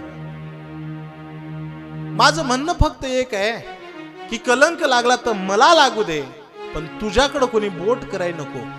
तुझ्याकडे जर कोणी बोट केलं ना तर ते माझं अपयश मी समजेल. हातामध्ये ते पाणी घेतलं. बालयोगी महाराज बाहेर आले आणि त्या भागवताच्या मुखावर ते पाणी सोडलं आणि पाणी सोडल्याबरोबर भागवत ताडकन उठून बसला आणि गजर एकच झाला, नर्मदे हर. अशा प्रकारचा सर्वांनी गजर केला. अशा प्रकारची नर्मदा मैयाची खूप अशा प्रकारची लीला आहे. सगळी लीला आज सांगत नाही मी, दररोज आपल्याला थोडं थोडं नर्मदा पुराण सांगणार आहे. पण आता या आपली वेळ झालेली आहे, अगदी आपण बरंच पुढे आलेलो आहोत. नर्मदा मैयाचा अवतार कसा झाला, काय कारणाने नर्मदा मैया कुवारिका राहिल्या, काय कारणामुळे नर्मदा मैयाचा अवतार झाला, तर प्रकार असा होता. स्वानंद सुखात रममान असणारे भगवान श्री महादेव, आणि महादेवांना असं वाटलं की आपल्याला एकांत स्थळामध्ये राहायचे, आणि भगवान महादेव त्या एकांत ठिकाणी असणाऱ्या अमरकंटकला आले. भगवान महादेव अमरकंटकला आले आणि ध्यानामध्ये बसले. आता भगवान महादेव कोणाचं ध्यान करतात आपल्याला माहित आहे. भगवान महादेवाने ध्यान मांडलं, पण ध्यानामध्ये भजन त्यांचं चालूच आहे ना. कोणाचं भजन चालू आहे? हरे राम राम राम सीता राम राम राम. हरे राम राम राम सीता राम राम राम. हरे राम राम राम सीता राम राम राम. हरे राम राम राम सीता राम राम राम. हरे राम राम राम सीता राम राम राम. हरे राम राम राम सीता राम राम राम. हरे राम राम राम सीता राम राम राम. हरे राम राम राम सीता राम राम राम. हरे राम राम राम सीता राम राम राम. हरे राम राम राम सीता राम राम राम. सीता राम राम राम. राम राम राम. भगवान महादेव तपश्चर्या करतात, भगवान महादेव भजन करतात, आणि अचानक भगवान महादेवांचा चेहरा उदास झाला आणि भगवान महादेवांच्या डोळ्यातून एक पाण्याचा टिपका खाली पडला, आणि तोच पाण्याचा टिपका म्हणून नर्मदा मैयाचा अवतार झाला. नर्मदे हर. हरे राम. हरे राम राम राम सीता राम राम राम. हरे राम राम राम सीता राम राम राम. हरे राम राम राम सीता राम राम राम. हरे राम राम राम सीता राम राम राम. सीता राम राम राम. राम राम राम. सीता राम राम राम. सीता राम राम राम. भगवान महादेव तपश्चर्याला बसल्यानंतर त्यांच्या डोळ्यातून एक पाण्याचा टिपका खाली पडला, आणि तोच पाण्याचा टिपका अर्थात त्याच पाण्याच्या टिपक्यानं नर्मदा मैयाचा अवतार धारण केला. आणि अशा प्रकारच्या नर्मदा मैयाचा जन्म पुराणामध्ये मार्कंड ऋषीने हा सांगितला. भगवंताच्या त्या नर्मदा मैयाने भगवंताचा अशा प्रकारच्या नेत्राच्या डोळ्यातील पाण्याच्या टिपक्यातून अशा प्रकारचा अवतार धारण केला. नंतरचा इतिहास आपण उद्याला पाहायचा आहे. आजची वेळ आपली झालेली आहे. प्रकार असा झाला की आईसाहेब ज्या नर्मदा परिक्रमेला गेल्या, त्यांच्याबरोबर आपल्याच परिसरातले आदरणीय श्री हरिभाऊ महाराज घोगरे हेही या नर्मदा परिक्रमेला गेले होते. त्यांची ही नर्मदा परिक्रमा पूर्ण झाली. जगात अशीच एकच परिक्रमा आहे जी आपल्या इच्छेवर पूर्ण होत नाही, त्यांच्या इच्छेवर पूर्ण होते. नर्मदा मैयाच्या मनात असेल परिक्रमा पूर्ण करावी तरच परिक्रमा पूर्ण होते, अन्यथा पूर्ण होत नाही. घरून आपण निघताना किती ठरवू मी परिक्रमा पूर्ण करून येईल, पण माणूस परिक्रमा पूर्ण करून येईपर्यंत सांगता येत नाही त्याची परिक्रमा पूर्ण होईल की नाही. नर्मदा परिक्रमा करणं म्हणजे मी सांगू तुम्हाला, हे अगदी हातामध्ये विस्तव घेऊन चालण्यासारखं काम आहे. सांगू का थोडं मोह आवरे ना. जो नर्मदा परिक्रमा करतो ना त्यानं आपल्या हाताची नखं कापायची नाही, दगडावरती घासायची. जे नर्मदा परिक्रमा करून आले त्यांना विचारा, त्यांची नखं अजून पहा. आता आपण दादांचं पूजन करणार आहोत, त्यांची दाढी अजून पहा. दाढी करायची नाही, केश कर्तन करायचं नाही, नख काढायची नाही. बर, त्याही पेक्षा संसारात कुठल्याही गोष्टीशी फारशी संलग्न अशा प्रकारचं राहायचं नाही. नर्मदा मैयाचा जो परिक्रमा करून येतो ना, त्याचा शास्त्रामध्ये पुनर्जन्म सांगितलाय. मनुष्य पहिला जेवढा संसारात राहतो, परिक्रमा करून आल्यानंतर तेवढा संसारिक होतच नाही. असं हे नर्मदा परिक्रमेचं महात्म्य आहे. सगळं महात्म्य काही एकाच दिवशी सांगायचे असं काही नाही. आपण हेही महात्म्य जशी भागवत कथा पाहतो तसं नर्मदा पुराण कथा सुद्धा आपल्याला पाहायची आहे. जसं आमच्या मातोश्री परिक्रमेला गेल्या आणि परिक्रमेमध्ये आमचे वकील वस्तीचे हरिभाऊ महाराज घोगरे यांचीही परिक्रमा आईसाहेबांच्या अगोदर 15-20 दिवसांनी चालू होती. आणि आमच्या आईसाहेबांची परिक्रमा अशी नंतर रस्त्यामध्ये किती जवळजवळ महिना दीड महिना चालल्यानंतर दोघांची गाठभेट झाली. आणि मग अशा प्रकारचं नाशिकच्या काही महिला, परिक्रमेचा असा इतिहास आहे की जो मनुष्य कोणा एकाला बरोबर नेलं तर तो बरोबर परिक्रमा पूर्ण करील असं नाही. आणि अशा प्रकारचं काही नाशिकच्या महिला, काही वकील वस्तीचे हरिभाऊ महाराज यांची ही परिक्रमा पूर्ण झाली. खरं म्हणजे दोघांच्याही चरणावरती नतमस्तक होऊन मी विनंती करतो आमचे हरिभाऊ महाराज यांना की आपण वरती यावं. आमचे बंधुराज त्यांचं पूजन करतील. या चला.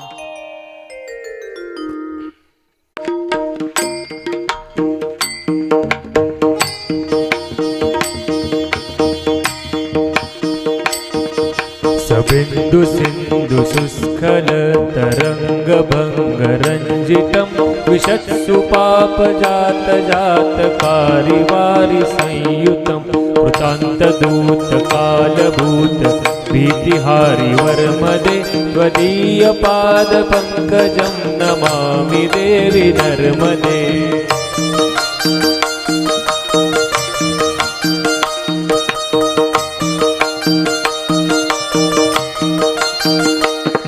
त्वदंगुलीन दीनमीन दिव्य संप्रदायकम् अलौमलौघ भारहारी सर्वतीर्थनायकम् सुमस्य कच्छ नक्र चक्र चक्रवाक शर्मदे त्वदीय पाद पंकजं नमामि देवी नर्मदे.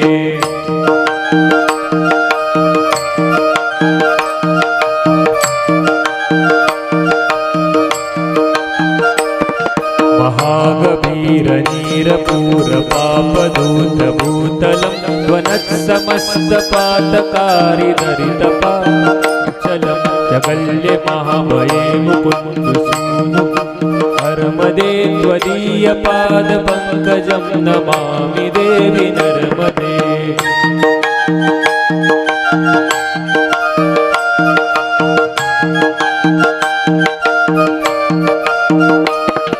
हरे कृष्ण कृष्ण कृष्ण हरे हरे, हरे राम राम राम हरे हरे.